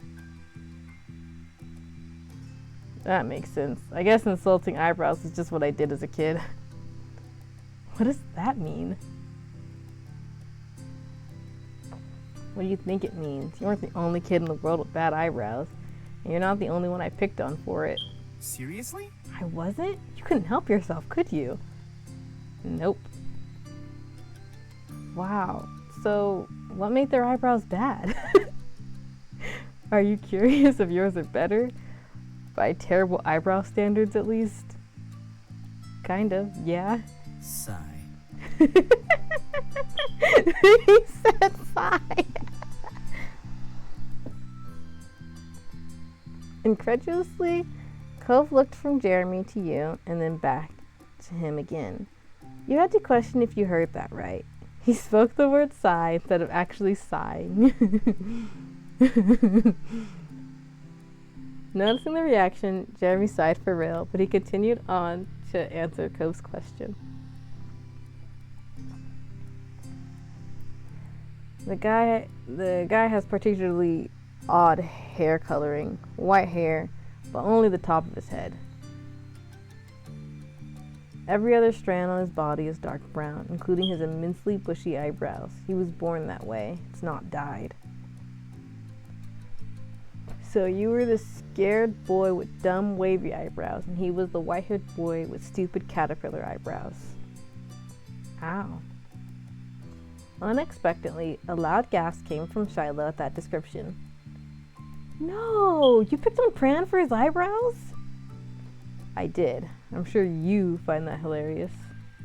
No, that's not very funny. So he said, but Shiloh was smothering laughter. The unconvinced note in Jeremy's voice didn't surprise you. Okay, wait, give me a second. Let me just... Jeremy rolled his eyes in the slowest, most exaggerated way possible. When he made a complete circle, he spoke flatly while Shiloh broke into a fit of giggles. There. Who's Pran? Shiloh knows him too? Well... Jeremy and Pran have known each other for a long time. They managed to go to the same boarding school later on. I met them both there in the spring of last year. We're all group mates. Jeremy's gaze slid away from Shiloh. He looked somewhere between you and Cove. Pran and I met about 4.5 years ago, back when I was still an intolerable brat, and Pran was meek. You can only imagine how amazing that combination was. Yeah, it must make those group meetings awkward. Nope. Somehow, some way, for some reason, Pran chose to stubbornly stick with me for as long as we've known each other. He's my best friend. What? It's surprising, I know. I have a best friend, and it's the caterpillar brow guy of all people. But I guess things bounced out in the end. Pran's timid nature... Whoops, I was about to describe it as like narrator voice. I'm out of my ice water. Pran's timid nature is good and dead. He grew up to be colder than even me. I'm mopey and he's broody. A perfect match. 2 peas in a ruining everyone's life pod. Gross. Don't quote Everett. Cove whined after Jeremy snapped his last remark. Now, who's Everett? You don't want to know. Cove's trying to keep up. Yeah, you don't want to know. Shiloh hummed, and he watched his 3 old friends with an amused smile. He was having fun. Before he could say anything, Jeremy continued. Everett is also part of the group, unfortunately. But he chose not to elaborate further than that. Liz sighed this time. You could feel her frustration. You couldn't blame her for that. She hadn't been able to participate much at all. She didn't know Jeremy then, so there was no bias for reminiscing now. And there was a 10-year gap in her history with Shiloh. The whole situation struck an odd chord with you. 2 boys that you knew separately came to know each other, and now they know each other much better than they know any of you. Shiloh was almost a stranger. He shrugged off the feeling. You didn't know how to feel. You were on the same page as Liz. You felt down. You were glad things seemed to be going all right. You felt annoyed by how things unfolded. Well, I think he feels for Liz, but I don't think he feels like that down. It's like, it's one of these two. One of these, you didn't know how to feel, and you were glad things were going all right, because he's like, well, yeah, like, you know, life happens, things go on, people have a time, but he does also feel like, poor Liz, this is her idea, and now we're sitting here having a conversation that she can't really join.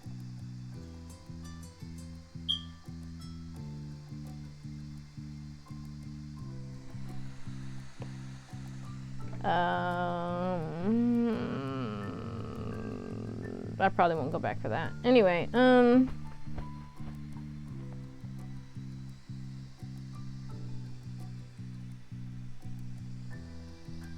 you want to hear a fun fact? I'm pretty sure this is accurate. Now I'm worried that I'm going to say the wrong thing, so maybe I won't share this fun fact. But I think that the creator of the game, GB said that actually Jeremy was originally her. Have you heard of the game Harvest Moon? In Harvest Moon's a farming simulation game. There was, what she said, was it Another Wonderful Life? Wonderful Life? Anyways, in a Wonderful Life, I think it was Wonderful Life. In a Harvest Moon game, she had a kid, and that kid was Jeremy. I'm pretty sure that's what she said on what GB said on Tumblr. I'll have to relook at that, so don't hold me to that for sure, but I'm pretty sure that was it, because I was like, GB played Harvest Moon when I heard it. I love Harvest Moon. Harvest Moon was a large part of my childhood.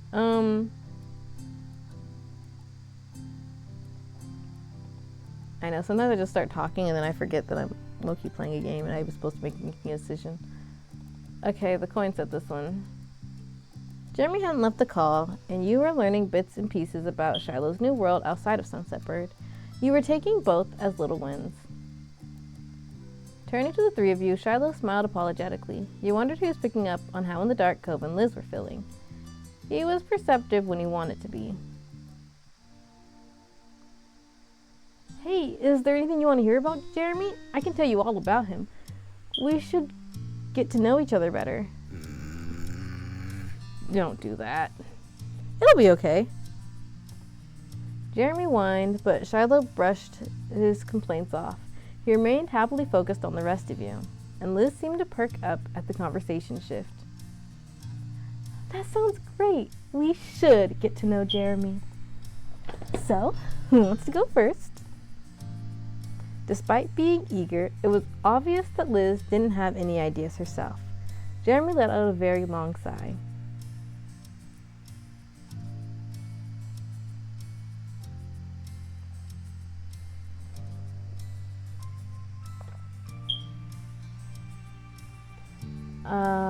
When's his birthday? Is he doing well in school? How tall is he? What's his full name?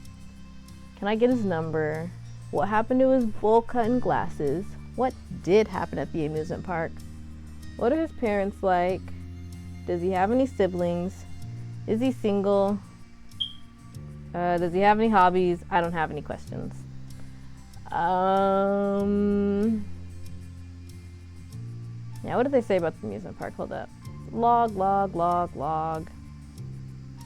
See, I should probably rely on the log more than I actually do, but like, I usually use the log when it comes to making decisions. Just like, let's see. Nope, not there yet. Oh, right. So no one paid any mind to the question, so no, there was no reaction to that. So sure, we'll ask, what did happen at the amusement park? I'm not gonna keep all of these, I promise.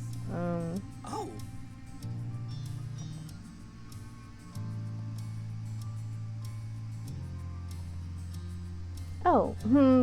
I don't actually know. I can only think of one time when we were both there.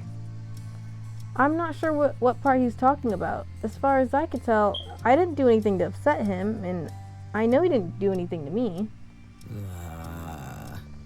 That's what you're going with, Shiloh? Jeremy, what happened?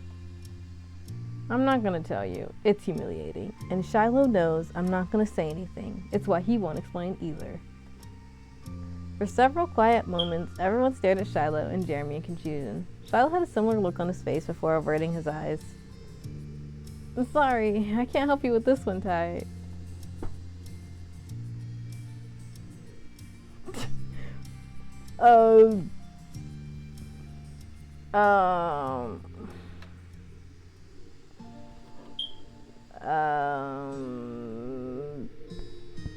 This is hard. I might just click that's everything I could think of. Ty's not. I mean, okay, let me think. He can call. Ty's not the. Okay. I've said this before. Ty's friendly, but he's not everyone's friend. I don't know that he can make friends, but I think the main two friends he had made friends with him, not the other way around, you know? Like, I think,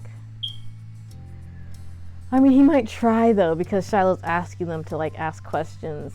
He asked one and he didn't give an answer. It was a little awkward now. Like, oh, well, okay. Well, I was leading off of something that we talked about, and I have to come up with something else. Like, I will try for people, but since everyone thinks it's a good idea, should I ask another question? Like,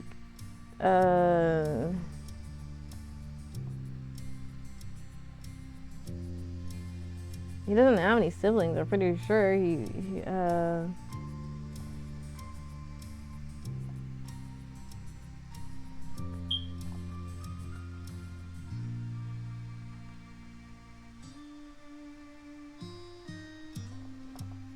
See, this is Kia. She might go through this whole list of questions.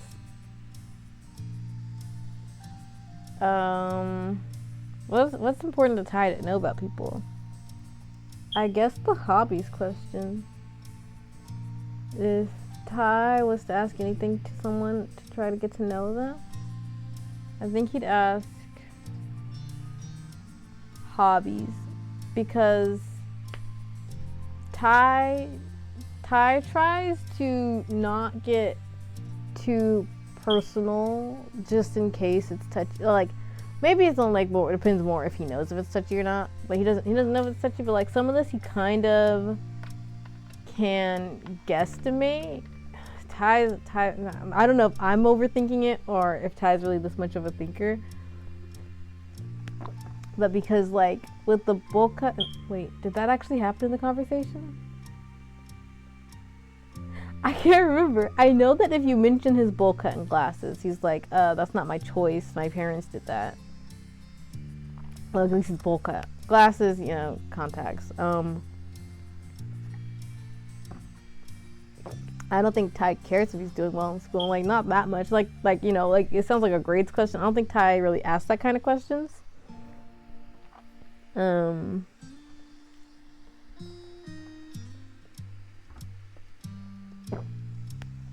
Birthday. Yeah, we'll do the hobby question and that's probably it. I'm running out of time. I should wrap this up, this story. I don't know what boating is, but I'm determined to do. There's one thing I know about boating, and I'm determined to do it.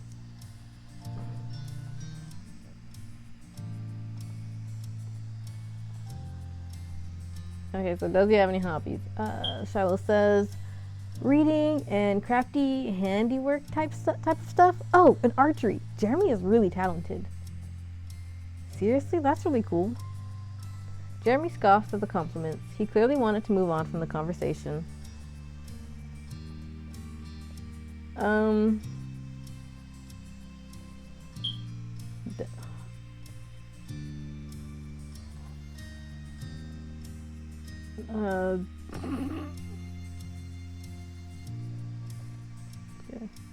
Cool, thanks for asking. Cool, do you have any questions for Jeremy? Stunned, it took Cove a moment to recover from being put on the spot. But ultimately his eyes shifted from Shiloh's and locked with Jeremy's. They remained like that long enough that it was as if they could speak telepathically. Hi. Alright, yeah, I have a question, but Shiloh can't answer. Fine, ask me. Let's get it over with. What do you think of me? Even if you don't think I'm tough or something, do you still feel like I'm stupid and wrong about everything?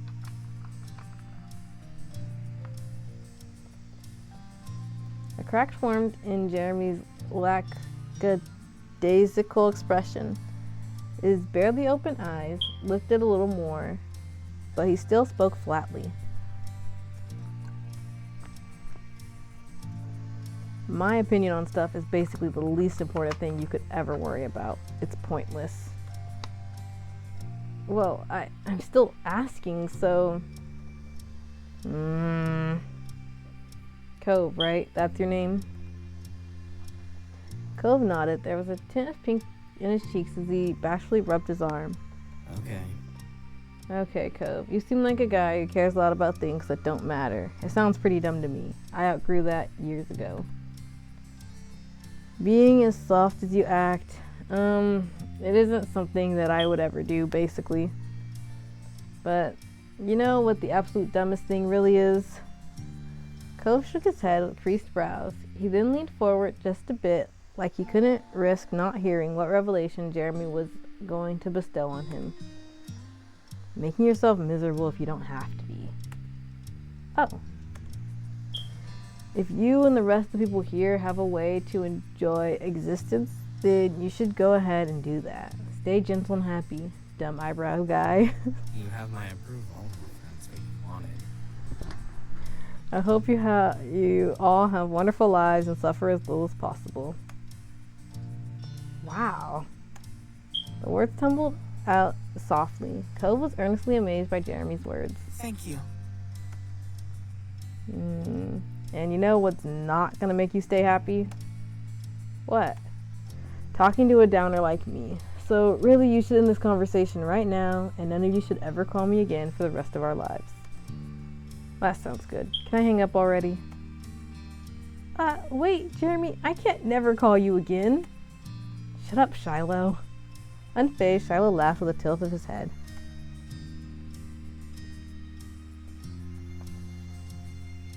Building something good up only to try undercutting it. That's the Jeremy I know. Sorry. Wow, look, he smiled. The word dripped with sarcasm and was accompanied by a smirk. It was the first time you saw him smile this entire time.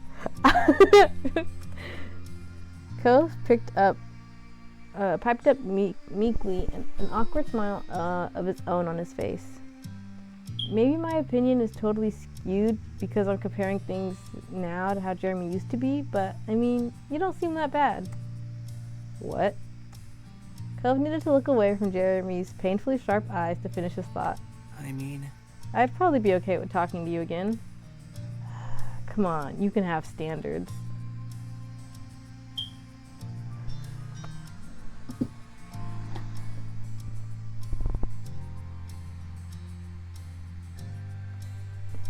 Yeah, I mean, he seems kind of. It's like weird to say, but he doesn't seem that. He doesn't seem that bad. Like, yeah, this isn't a bad conversation. Cove's not wrong. He doesn't seem that bad in comparison. And like, again, the reason why I didn't go through all those other questions in part is that I don't think Ty is very that talkative. Not talkative. Oh my gosh. I don't know how to describe it, but basically, we're going to. I guess we'll just back Cove up because. So.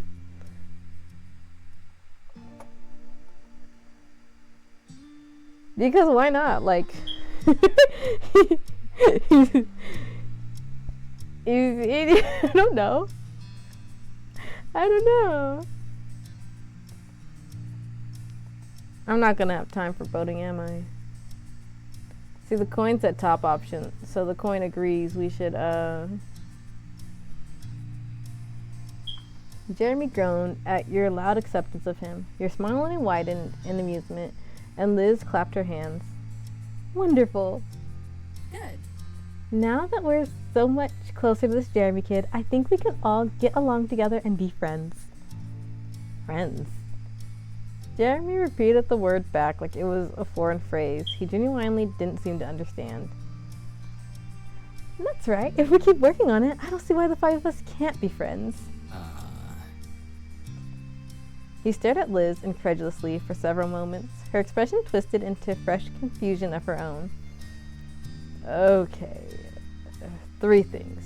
First, I already have one whole friend, and that's more than enough. Second, I still don't know who you are. Did you even say your name at any point? And most importantly, third, one of the people in this friendship is Shiloh Fields. He and I aren't going to be friends. Why not? And I'm Liz, by the way. Because he's Shiloh. Our relationship is as good as it's ever going to be. He mercifully leaves me for most of the time. And on the weird occasion where he needs something, I just get it over with. Leaves me be. I missed the word be. He mercifully leaves me be for most of the time. And on the weird occasion where he needs something, I just get over it. Get it over with. Then he goes away again, and I have a modicum of peace. You know how it works, right? You're in it with me. We have the best arrangement possible with the way it is. Jeremy looked to Shiloh seriously to back up the validity of their relationship, but Shiloh shook his head with a laugh. I don't try to hang around too much, but that's because you're shy. You're the only one who thinks the setup is actually good. Sorry. Jeremy turned his face to the side and let out an exaggerated sigh. Cove and Liz both joined on Shiloh's mirth. Jeremy got no support. Sigh. Of course you'd say that. Why did I even bother? That's Shiloh's famous memory for you. Liz's chuckling stopped. Wait, what does that mean? Shiloh's famous memory? What? Whatever. Basically, Shiloh annoyingly remembers everything that happens for all of eternity. At least until some piece of info he has isn't helpful anymore or he's got explaining to do. Then magically all of a sudden he doesn't know anything about it. His boldly inconsistent recollection of situations is pretty much a running joke. It's Shiloh's shtick. One of them anyway. A scowl dug into Liz's face as Jeremy spoke. Cove lost his smile seeing her reaction. Shiloh remained silent, with his big childlike eyes locked on your sister. Jeremy began to shrink away from the screen at the changing atmosphere. He broke eye contact with everyone. I'm guessing he didn't mention that. No. He didn't. And he said he forgot something to you. I do recall him saying a little thing like that. Sorry. He looks like he feels genuinely bad. Also, side note, in case you didn't know, these characters, I haven't played the game, but they're from a different game that GB Patch did called Exo Droplets, I believe, where everyone's kind of got like a major flaw about them, if I recall from what I've heard about it. I haven't played it again. Yeah, just wanted to mention that.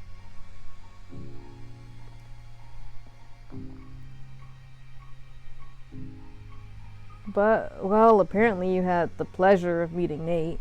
You know me. And I talked a bit about Pran and Everett, too. We're all in that unbearable group, and we're all unbearable people. What an amazing coincidence, huh? What we're about is kind of hard to hide. I'm gonna go now. I don't want to be the fifth wheel to your own little group. You three people have a good day, I guess. And Shiloh, I'll see you back at school. Bye. Jeremy promptly ended the call. Just as people had begun to warm up to him, he accidentally found a new way to ice the mood again. Shiloh, now averting his own gaze, put his phone away and chuckled. So, I knew that Jeremy didn't think highly of me, but it's even worse than I thought. That's really sad. Shiloh. Her firm tone immediately brought Shiloh's focus back to her. Once she got his attention, however, Liz's voice became small. When we first met in the city, did you know who we were? Did you pretend not to recognize us? The two old friends watched each other for a beat, but ultimately, Shiloh closed his eyes with a lopsided smile. Aw, Lizzie, you've got to know I could never really forget you. Liz was speechless, but it was quiet. Cove couldn't stop himself from shouting out. Oh my god, you were lying to them? Lying is a strong word. I was, improvising.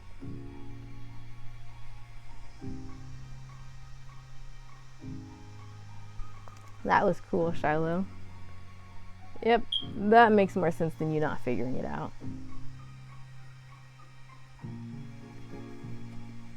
You didn't really mind, but were instead concerned about why he felt that was the best option.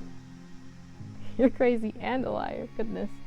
You smirked at that thought. Shiloh was pretty bold. You didn't have any idea what to say to that.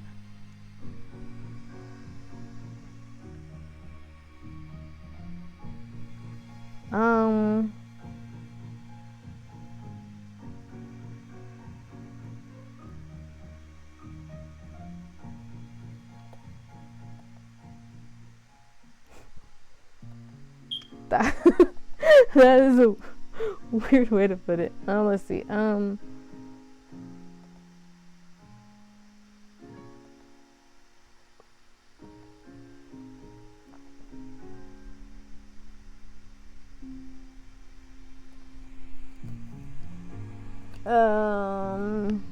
course, since you're not figuring it out.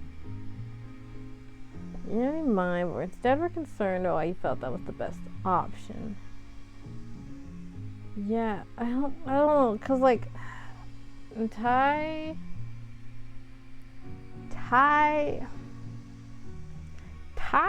is kind of a little okay. Well,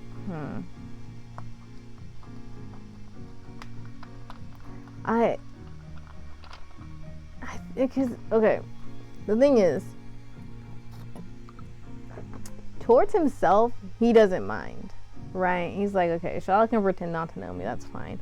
But like, it did hurt Liz's feelings. And it was kind of mean to Liz. And Liz is his sister whom he loves. So he is a little bothered by that. So it's like a confliction. So I guess because, I don't know, we'll do this one.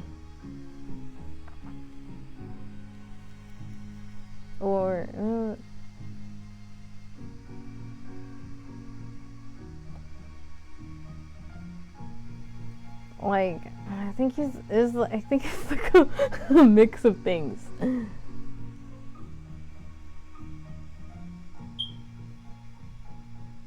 If this was Kia, it'd probably be this one.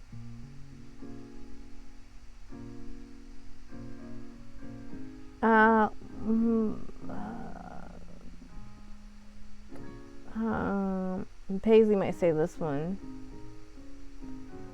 Miles might be this one too, though. I know my character Frankie is this one. He's like, oh, that's hilarious. Okay, well, I guess we'll go with this one. You opened your mouth to speak, but there was nothing.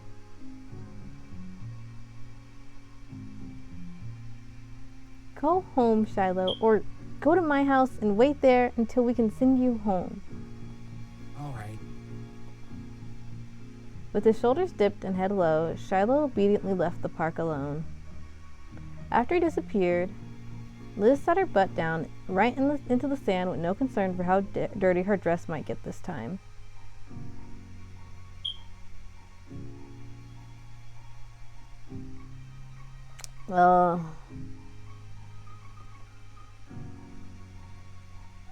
Okay, yeah,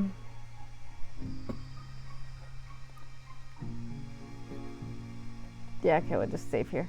Okay, because the thing is here now. The way I spent the whole time on this moment, you know, my schedule is just gonna keep being a little bit adjusted. That's fine. You went after Shiloh to confront him. You went after Shiloh to just talk to him. You crouched down with your sister. It's really between these two because Ty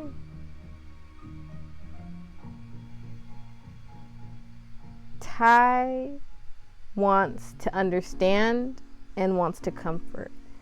You know, like, I don't know which one's the better one for him to do here.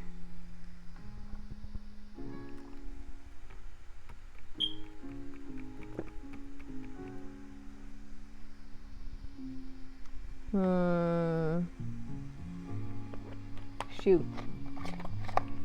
I'm thinking it might be that he's going to crouch down with his sister. Because, you know, I only have so many scenes I've written to compare these things to.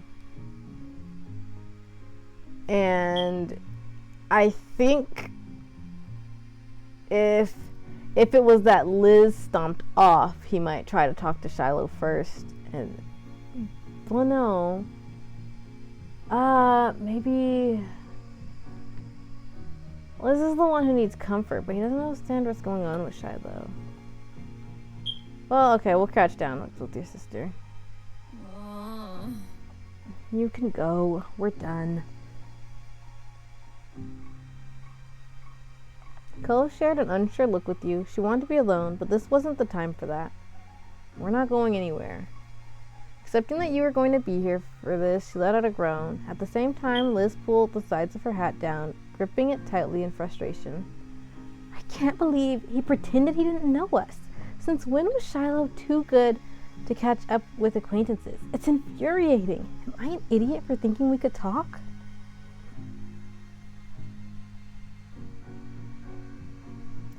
You wrapped your arms around her, you leaned against her, you took her arm, you watched her cautiously. Ty's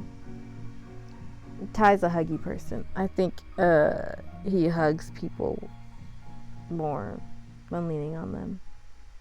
I think Miles might do the leaning thing, and Paisley. And I think if Ty was talking about his own issues, he'd lean against someone. But I think you wiggled closer and pulled your big sister into a hug from the side. You continued to hold on, even when she didn't let go of her hat.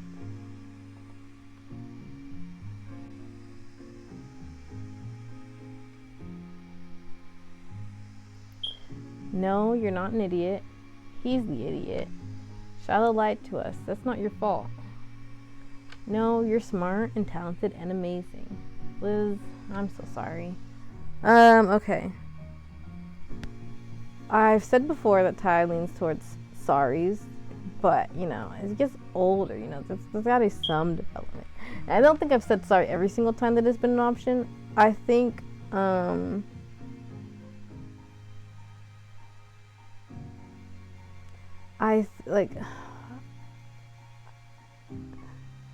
I think it's somewhere in here though. I think it's some form of these, and I'm trying to think about it. I gotta compare things to scenes I have, and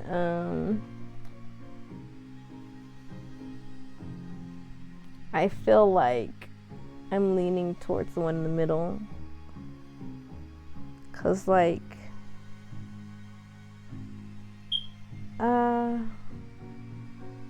yeah, I think we'll do that one.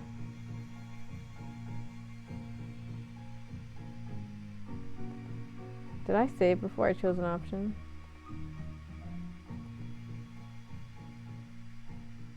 I guess I don't really have to, but yeah, we'll save here. Okay.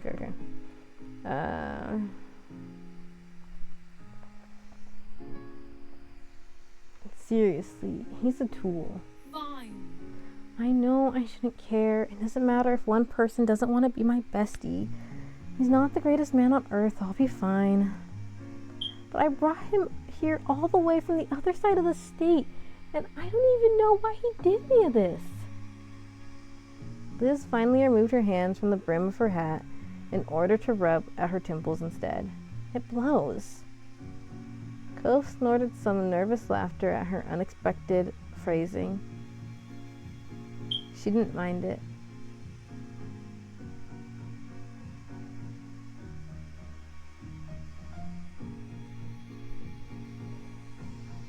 It's true, but you'll always have me. Say the word and I'll force the answers out of him. I bet he's just intimidated by successful women. Liz, if we ever see that guy again, I'll hurl him into the ocean. We'll have so much fun without him. He has no idea what. Thank you. Thank you for the follow. Hi. He has no, we'll have so much fun without him. He has no idea what he'll be missing out on. I'm here for you, Liz, through thick and thin, no matter what. Okay. We're playing as tie, but I know already that Paisley is one of these two. She's one of the... I'm doing alright. How are you? Yeah, Paisley would be one of these two. So I think for tie...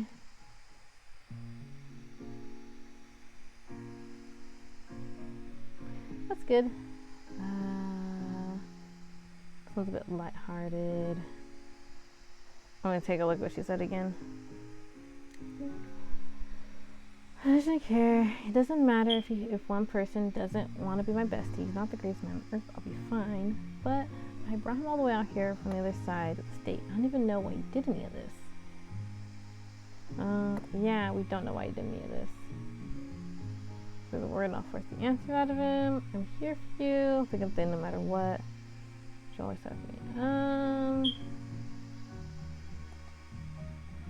Because the thing is, he's not going to decide what she should do for her.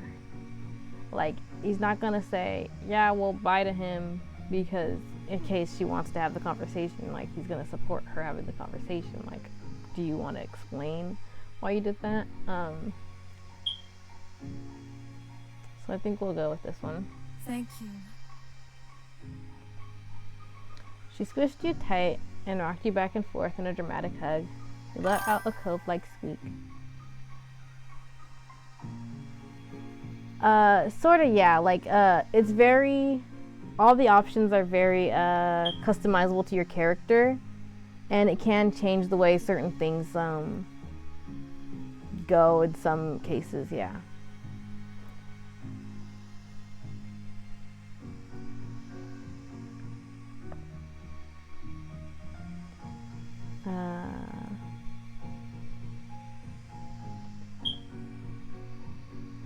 Okay, well, she says, I love you. I love you too. And what is family for? Well, I thought it was for hogging the phone while growing up, but this works. Oh, when did I start playing it? recently. It's just like a couple months ago. A month or so ago. I played, it also has a sequel. I played the sequel game first because it's still in production. So I played the demo for the sequel first. And then I started playing this game.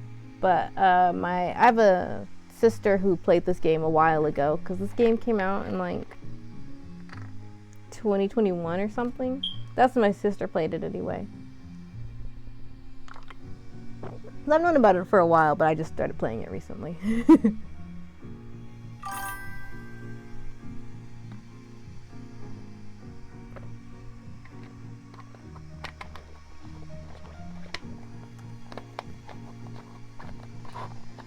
She released you with a shaky, self-impressed laugh.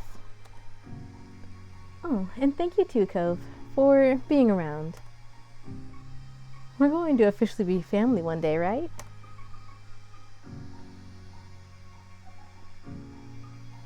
Yes, that's the one I played first. It is. I enjoyed it a lot.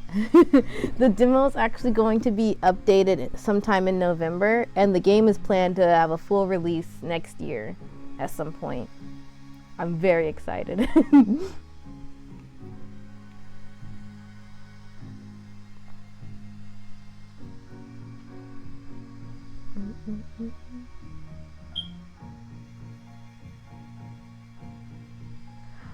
Yes, this is Liz, the main character of this game's older sister.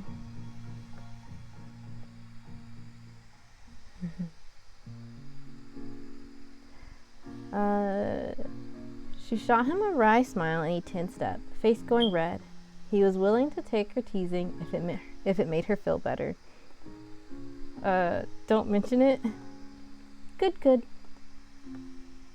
Liz rested her eyes after those last couple words. It eased your heart to see her feel better. Cove let out a soft sigh of relief. Hey. Cove brought his face close to yours so he could speak in a whisper. Are you okay? I know Liz was his best friend, but you knew him too. You were there when he did his whole pretend improvisation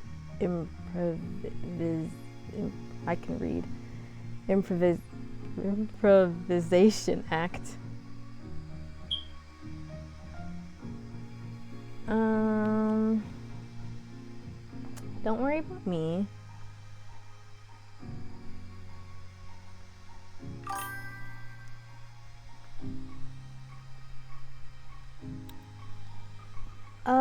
You can tell me about it. Don't worry about me. I'm okay. I'm sad. I'm furious. I don't know how I feel. He didn't say anything. Don't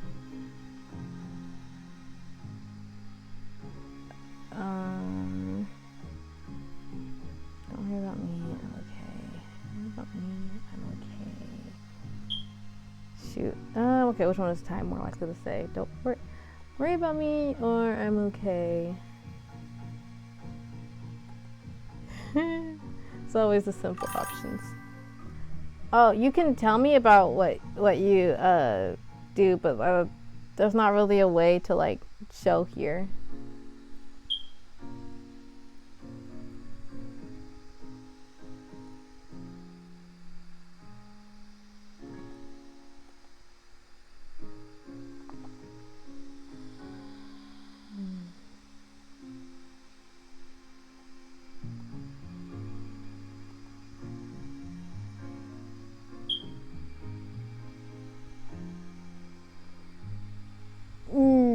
I only, there's not really a way to show here. I only have a Tumblr and then this account and my YouTube where I post my VODs. So,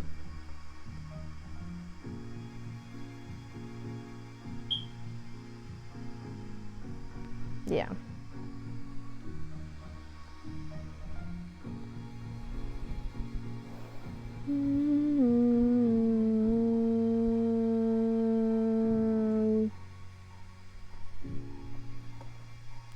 I don't know what's the best one to say. The coin said to say, don't worry. No way.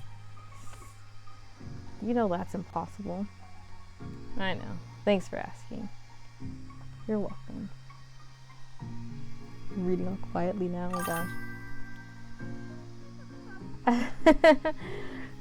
No. I don't feel comfortable giving out my email.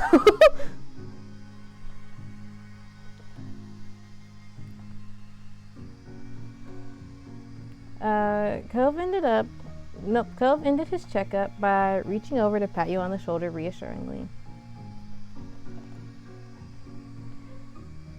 Your longtime neighborhood group sat together quietly in the sand, just enjoying the feeling of familiarity and support. You weren't entirely sure how much time had passed, but you eventually were caught off guard by the soft call in the distance.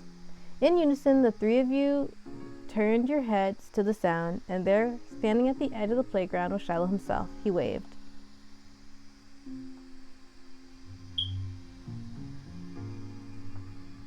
He moved in front of Liz protectively.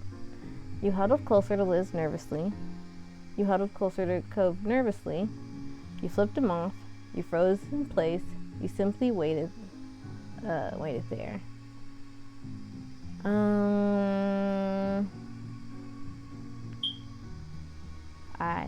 Okay. Waiting or move in front of Liz protectively. Hang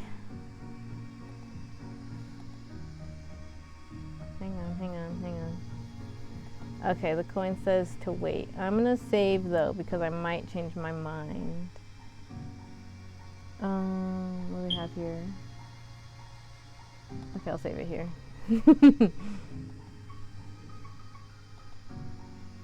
You wanted to give him a chance.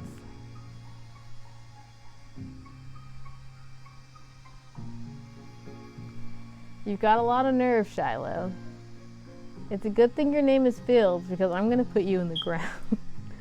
No one wants you here. Do you have something to say? I don't want you in the face. He didn't speak. Goodness. Do you have something to say? You didn't speak. We'll continue waiting. We'll see if he has something to say. Did you say something? I couldn't hear you from over there. But don't get up on my account. I'll come to you. What? You knew no one had actually spoken, and Shiloh almost certainly did too. Shiloh approached with easy strides as if he had been welcomed. You were floored with how much confidence or shamelessness the boy was apparently capable of now. Liz turned her face and refused to acknowledge what was happening. She must have been trying to think happy thoughts and wish Shiloh's presence away. Unfortunately, it didn't work. When Shiloh arrived, he plopped on the sand with the rest of you, his legs folded crisscross. Hi. Get lost, Shiloh. I will, in just a minute. What do you want now? Well, I figured you'd want to talk to me after you had some space. I ought to let you do that, even if you're going to yell at me. Liz finally faced him to be free to snap at Shiloh with full force. And why in the world would you think of that? Unfazed, Shiloh looked back at her softly.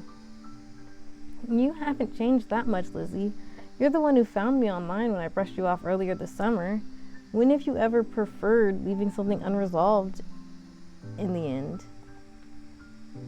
You didn't even get a chance to make me explain why I did it. I bet you're dying to do that. Liz ground her teeth, quietly fuming. Shiloh had called it right, and that sucked for her. Fine, I'll bite. Give me your excuses. Well, mostly it was bad timing. I could have handled it a lot better if I had known I was going to see you that day, and if there wasn't a self-appointed hall monitor doodly watching every move people made. And a hi, good to see you, gotta go was simply too much for your little heart to manage. Of course, the goal was to keep as much distance as possible. Admitting I was the guy you knew wouldn't have been helpful. So you can't stand us, and me trying to reconnect was just a huge pain for you after all. Amazing, wonderful. Thank you so much for saying so. No, that's not it. Don't feel bad though. You're almost never wrong. Your older sister's brows twitched as she stared at Shiloh, tired disbelief. He smiled back at her brightly. I did it so this wouldn't happen. What? I dealt with the situation the way I always do, by saying stuff I didn't exactly mean because it's just easier that way. You're Jeremy. It's what I'm known for. Sure, right now you're mad that I pretended not to remember you, but if I hadn't done that, it would have been something else later on, and we'd have ended up here still. Liz's anger became more and more difficult for her to maintain. It was soon replaced with a sad confusion. Then don't do that. Don't be like that. Why not be someone you're actually okay showing me? Shiloh chuckled uncomfortably and searched for a way to explain himself to his former idol. I wouldn't have made you sad if I could have avoided it. I mean that. I thought I could at least finish this visit without issues. Jeremy wasn't someone I expected to call me out. That's pointless to him usually. But I'm not going to be someone whose personality revolves around making you happy. No matter how much I follow others, it wasn't for them. Every decision was mine. I couldn't be in charge, so being a sidekick to the best option was something I did for my sake. I choose to let people be the boss when it's what I need, and I choose where to stop it. And the best I can do for you now is spare you from dealing with it. I'm not as earnest as you are. I'm not as nice as you are. I was always like that, even as a kid. Back then I wanted to fit in, even if it meant excluding someone else. If they were the odd one out, that'd mean I wasn't. Finding my place here got harder when Cove moved in. It was a good thing for everybody that I ended up moving myself soon after that.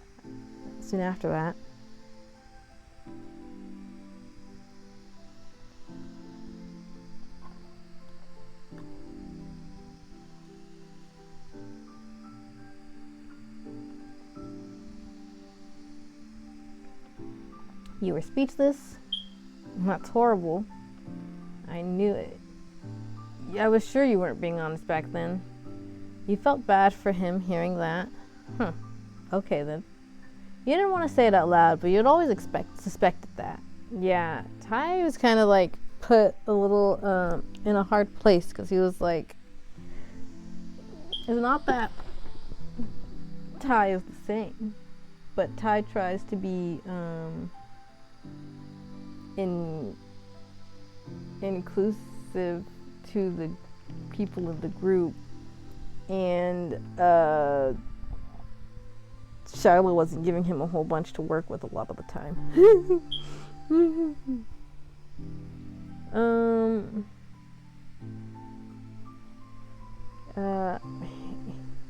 That's why I always asked multiple times. He was always like, but are you sure? Like, it's totally okay.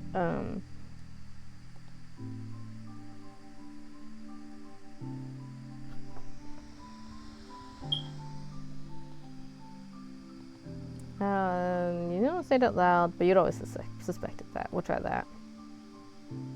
Shiloh did seem kind of disingenuous back then. I knew that's essentially how you were back then. You were a scaredy cat who wanted someone to defend you. Jeez! I simply imagined that in the past 10 years you grew out of that and learned how to speak to others. Like, I don't know, an actual grown-up human being. Well, in my defense, I'm not an adult yet. I won't be 18 until later this year in October. October 30th. You remembered. So did you, punk. Charlotte chuckled self-consciously as Liz smirked at him. There was an affable moment before she became serious again. I liked you when we were kids. I wanted to know you now. That's what upsets me the most, the idea that maybe you only wanted to be rid of your old friends. Aww. Lizzie, you're too good to need someone like me in your life. That's the truth. I'm not worth the effort. Except for with unusual people who have odd taste. Then she straightened up in the sand, brushing her dress back out. That's an incredibly annoying thing to say. It's insane. You've only changed in stupid ways and stayed the same for the rest. And that's fair. Is it? It means maybe I have unusual taste. You could have stuffed Shiloh's entire hat in his mouth with how wide he opened it. Really? Well, as much as a mother hen being compelled to look out for their chick, no matter how useless they are, is unusual, I can't help it. You haven't changed that much after all either. You're still Shiloh. You're painfully still Shiloh. You're welcome. I brought you here and I'm not going to abandon you. It has to be someone's job to look out for and keep an eye on you. With her surety returning, she pulled herself off the ground and glowered down at Shiloh with her arms folded. Now, I do want an apology for everything done behind our backs when you could have opened with all that you just said. You should have given us a real chance or stayed home. This stunt was rude. To me, and Tyrone, and Cove too. As if bringing the baby chick comparison to life, Shiloh dutifully did as he was told. Sorry, Lizzie, Tyrone, Cove, everyone. I didn't want to cause problems or ruin the day. And you don't have to accept just because I'm saying it. Not everybody needs to like everyone. Alright then. You were kind of mean sometimes when we were kids, but I wasn't very nice to you either. All this recent stuff isn't really something to make about me, so I'm not gonna hold on to it. I mean, as long as you're not gonna keep upsetting people from now on. Thanks, Cove. I'll avoid doing that in the future. He then changed his focus to you. His expression was curious. He wanted to know where your feelings landed on him.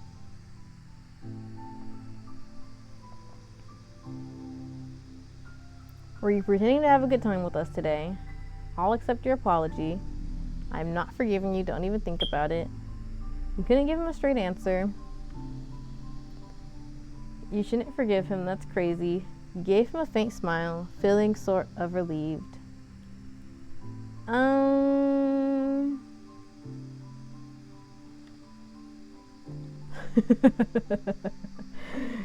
Here we go. Seasons of the year.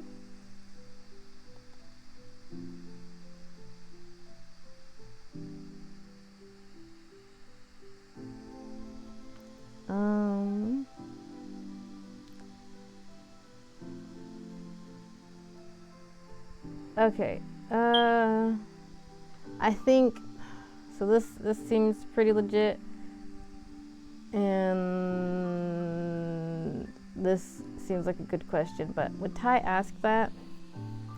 I'm not sure Ty has words. Let me think. I had to think about it for a second. I think. I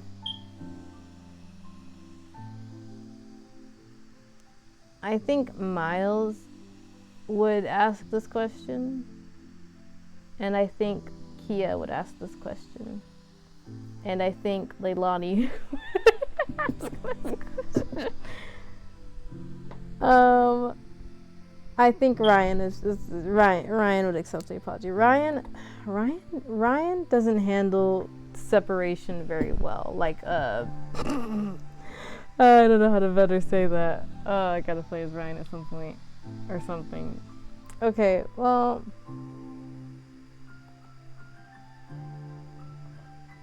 and the faint smile seems very in character. I'm not sure, because it's kind of like, he's kind of, yeah, sure, we'll do this one. You'd prefer to get along rather than not, and it seemed that was still going to be possible. Tyrone, do you want to stay for what's left of the evening? As you got to your feet, you thought about it.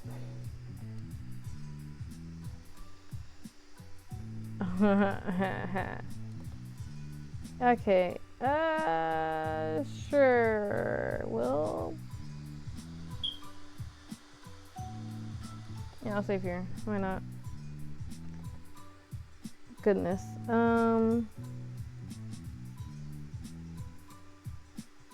Yeah, I don't think I have enough time to get through boating with how the way that I stop for everything. So I'm pretty sure like this would like kind of decide where it ends. So I guess we're ready to give Shiloh another chance, because I do think that Ty is willing to give people chances. I think people who were his friends have a slightly better chance at getting more chances. But you know, he forgave Jeremy today. Just go ahead and give Shiloh a chance now that he's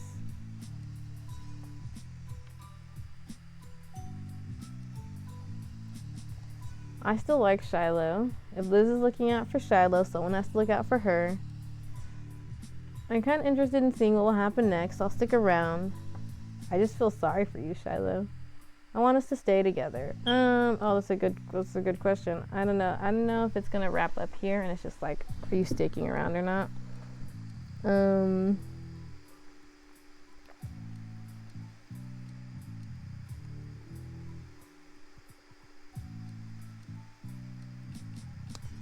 Yeah, we'll go with we'll go with this one, I suppose. A sly grin went across your face. Shaw jumped to his feet, straightening his cap on the landing. Lynn would be so proud. You didn't all leave. Cove rose as well, but with a groan. Another group mate? Nope. He's our group supervisor. He's also friends with my mom. And if you're still wondering, that group is for people who have difficult to deal with attitudes. Jeremy and Nate being in it makes a lot of sense, huh? Shiloh spoke simply and finished his thought with a breezy shrug. Liz sighed loudly, and then she smiled ruefully at him. Geez, Shiloh, you've certainly made yourself other people's problems since leaving. Well, now you all know me better too. Thanks for sharing. A small smirk appeared on her face as she watched Shiloh. You didn't fail to notice the hint of sarcasm in her voice. And thank you, Ty. Accompanied by a warm smile, Liz's tone was sincere. I can keep hanging out with everyone too. Sheepish Cove rubbed his arm. Liz's smile stretched into a grin at that news. Aw, thanks for sticking around. Well then, what now? The four of you stared at each other in silence until Shiloh tentatively made a suggestion. Would anyone want to build a sandcastle? That sounds ideal. Your older sister began to truly relax again, and you were glad to see it. Glancing at Cove, he nodded in agreement with Liz. Yeah, I like that too. That idea too. It had been a long time since you last built a sandcastle together. You were already looking forward to burying your feet in the sand. Then we're all agreed. Come on, gang, let's go play at the beach. The sun was far across the sky when the four of you trailed down from the park to the shore in comfortable silence. It was hard not to think back on how familiar it all felt. You never thought the four of you would be here together again. It wasn't long before you were sitting on the wet ground, busily pushing as much sand as possible into a lump. You all worked together quietly, but every so often a chuckle would drift through because of the castle's lopsided development. At one point, Cove stretched his legs out completely, and the incoming waves started reaching his toes. He initially was caught off guard and almost jumped into the castle, but ultimately didn't resist the water. After that, the group worked with purpose to finish before the ocean could tear it all down. Though even still, Liz ended up taking time to be particular about the castle's rudimentary design. Shiloh, of course, backed up all her plans. Cove was a dissenting voice, wanting to keep things more laid back. Things got pretty boisterous. Being there and doing this with Cove, Liz, and Shiloh, It felt weirdly different, yet also weirdly the same. So, What happened with the amusement park? You were pretending not to know, weren't you? Both you and your sister glanced at Shiloh, silently re-asking the question. Under the weight of all three of you taking a turn to ask about it, Shiloh finally gave in. I might have an idea of what he meant. so, The thing is, there's someone we're both familiar with, and she asked Jeremy to the amusement park one time.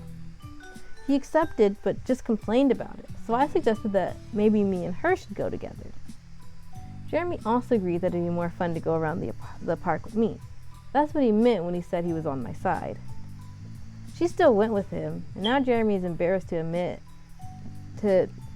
not that he was turned down, but that he was the preferred option then.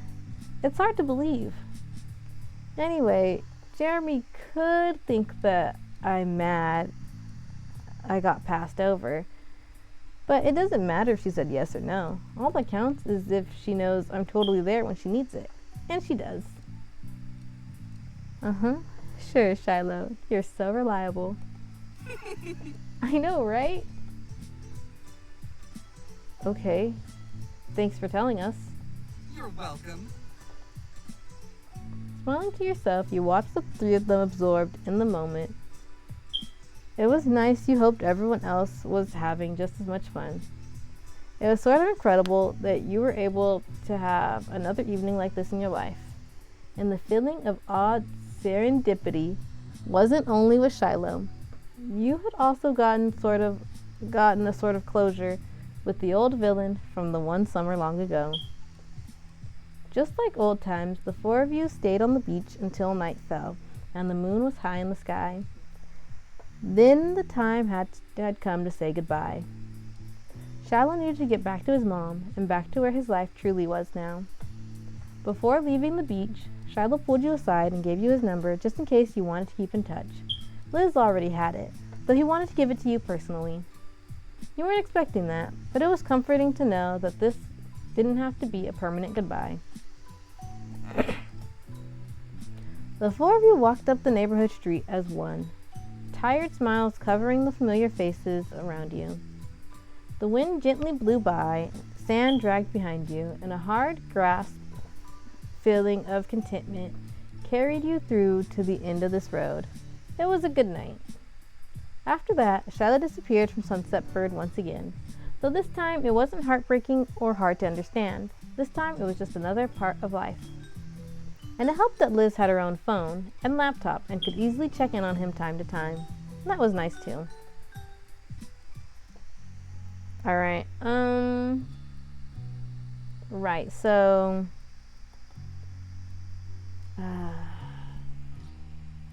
I think I will call it here. It messes with my schedule to do this. It messes with my schedule to do this. Maybe. But I don't want to go over because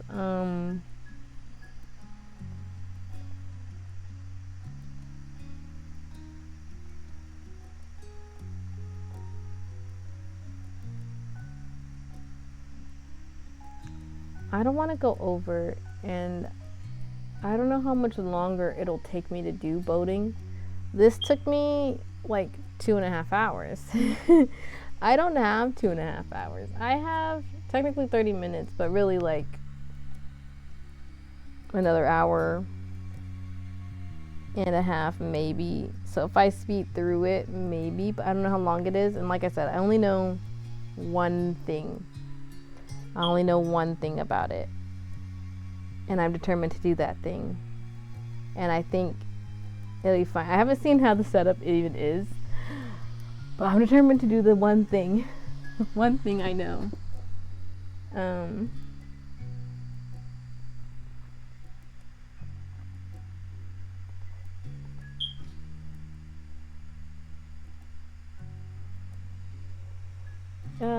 Yeah, so there's that. So So I guess let me just do the wrap up time because you know I ramble anyway. So this week I won't be streaming on Saturday. I mean, not Saturday. Pfft, do I? I don't stream on Saturday. Anyway, I don't stream on Saturday anymore in the long run. I mean, Wednesday. I won't be streaming on Wednesday because I have an appointment. Let me see. How is it chit chatting? Yeah. There we are. Ooh, I probably should have saved beforehand just in case I ever need to go. Nah, it's fine. I think it's fine.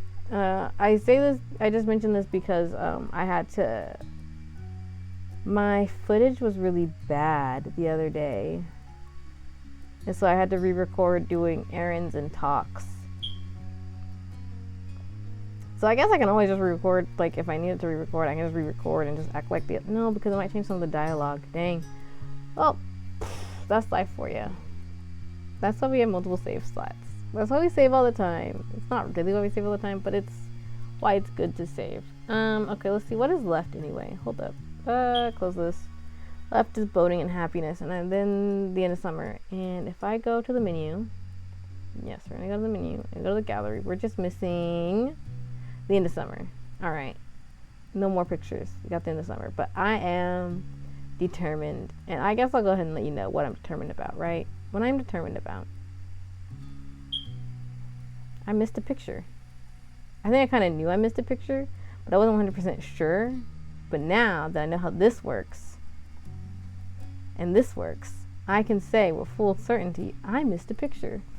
Oh, you know what? I think I know a picture I missed. I think I missed that picture because, oh shoot, what did he look like?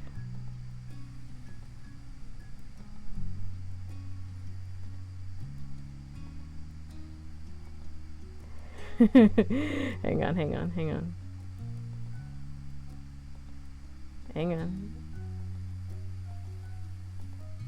I don't think he wore one there.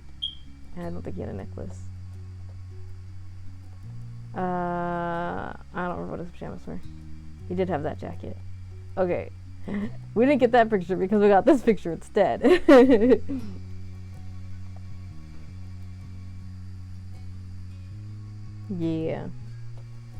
Yeah. Anyway, right. I was wrapping things up.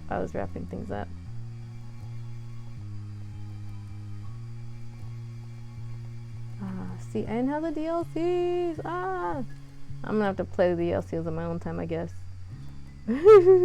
Speaking of playing things on my own time, I do demos now on Fridays. And I was playing, what do you call it? Keyframes. I was playing Keyframes. And I'm still playing Keyframes. I'm playing Keyframes on Friday. I'll reiterate this on when Friday comes back around, but it's a little longer than I thought it was going to be because I didn't actually read how long it was, the demo was. They say those things on Steam. I feel I'm getting self-conscious. Let me change the screen again so that if someone jumps in, they know that I'm ending. Wait, wrong thing. Nope. Boop. There we go. So, right, I'll be playing more Keyframes Friday. It's actually, the length of it is about 3 events for the spring semester. See, and if I had read that, I would have known that. Sometimes I'm just like, ooh, this looks interesting, and I play it because it looks interesting. And I'm really excited that there's more to it, just like I'm as excited that I have more of this game and that the Now Forever demo is coming up. I did start playing on my own time though too. But how can I not? Okay, look, there's so many options and so many things to do. But yeah, other than that, so that's Friday. I went over Wednesday. I probably will not stream on Wednesday. If I stream on Wednesday, it'll be like late. It'll be like late. But what I will do is, sorry, I think my device is a little stuck. Okay, So I will do on Thursday. Thursday I will be playing Potion Craft, and I found something to read. Found something to read. I know I said I was gonna write an essay, and it is something I've written. I wrote it last year. It's not quite a book review, but it's kind of my opinion on a book. It's not. Yeah, it's kind of a book review, but it's kind of not a book review. And that's what I'll do when I play Potion Craft, because I want to practice, to see if I even can read while I do it. And I got other stuff to do, so I can't put my full focus into writing an essay, because I think I'll need to start looking at stuff. And yeah. Well, so there's that. So Wednesday, no stream. Thursday, Potion Craft and a book review-ish type thing. Friday, more keyframes, and then we'll be back on Monday with boating and maybe happiness. That depends on how well I go through it. I know I'm ending a little earlier than usual, but I want to make sure I get off on time, and I don't want to cut in the middle of a moment. So the moments can sometimes be a little long, and I don't want to go and then be like, well, guess I got to get off right here in the middle of this moment, because that's not good for my memory. So yeah, we will be back on Monday with boating and serendipity. It's okay. We'll probably still be on the same, if we can do boating and serendipity in the same day, we'll probably still be on the same schedule. Well, actually no, it might take us an extra week regardless, because end of summer, I don't know how long the end of summer is going to be, so I guess it depends on if end of summer and the intro can be done all together, because I was supposed to do the end of summer and happiness in one, but now I gotta do boating. So boating and happiness, or boating and then happiness in the end of summer. We'll see. It depends on how long I go. This is a little bit short, but only a little bit short, so it's fine. It's fine for you. Yeah, I think that's everything. I have most of my VODs on YouTube. So if you're behind or want to see this and missed it, you can check it out on my YouTube channel. I have a link to that on my page. Yep. And I have a VODs playlist. I also have a specifically Beginnings and Always playlist. I have everything up to before last week. I haven't put last week's videos up yet, but I have all the other videos up. So yeah. That's everything. I think. I feel like I'm missing something, but maybe it's just the fact that I'm ending really early. I don't know.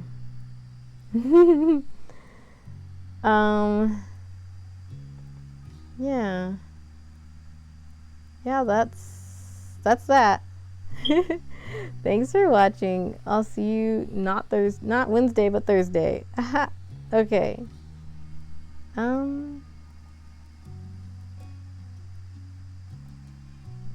Bye.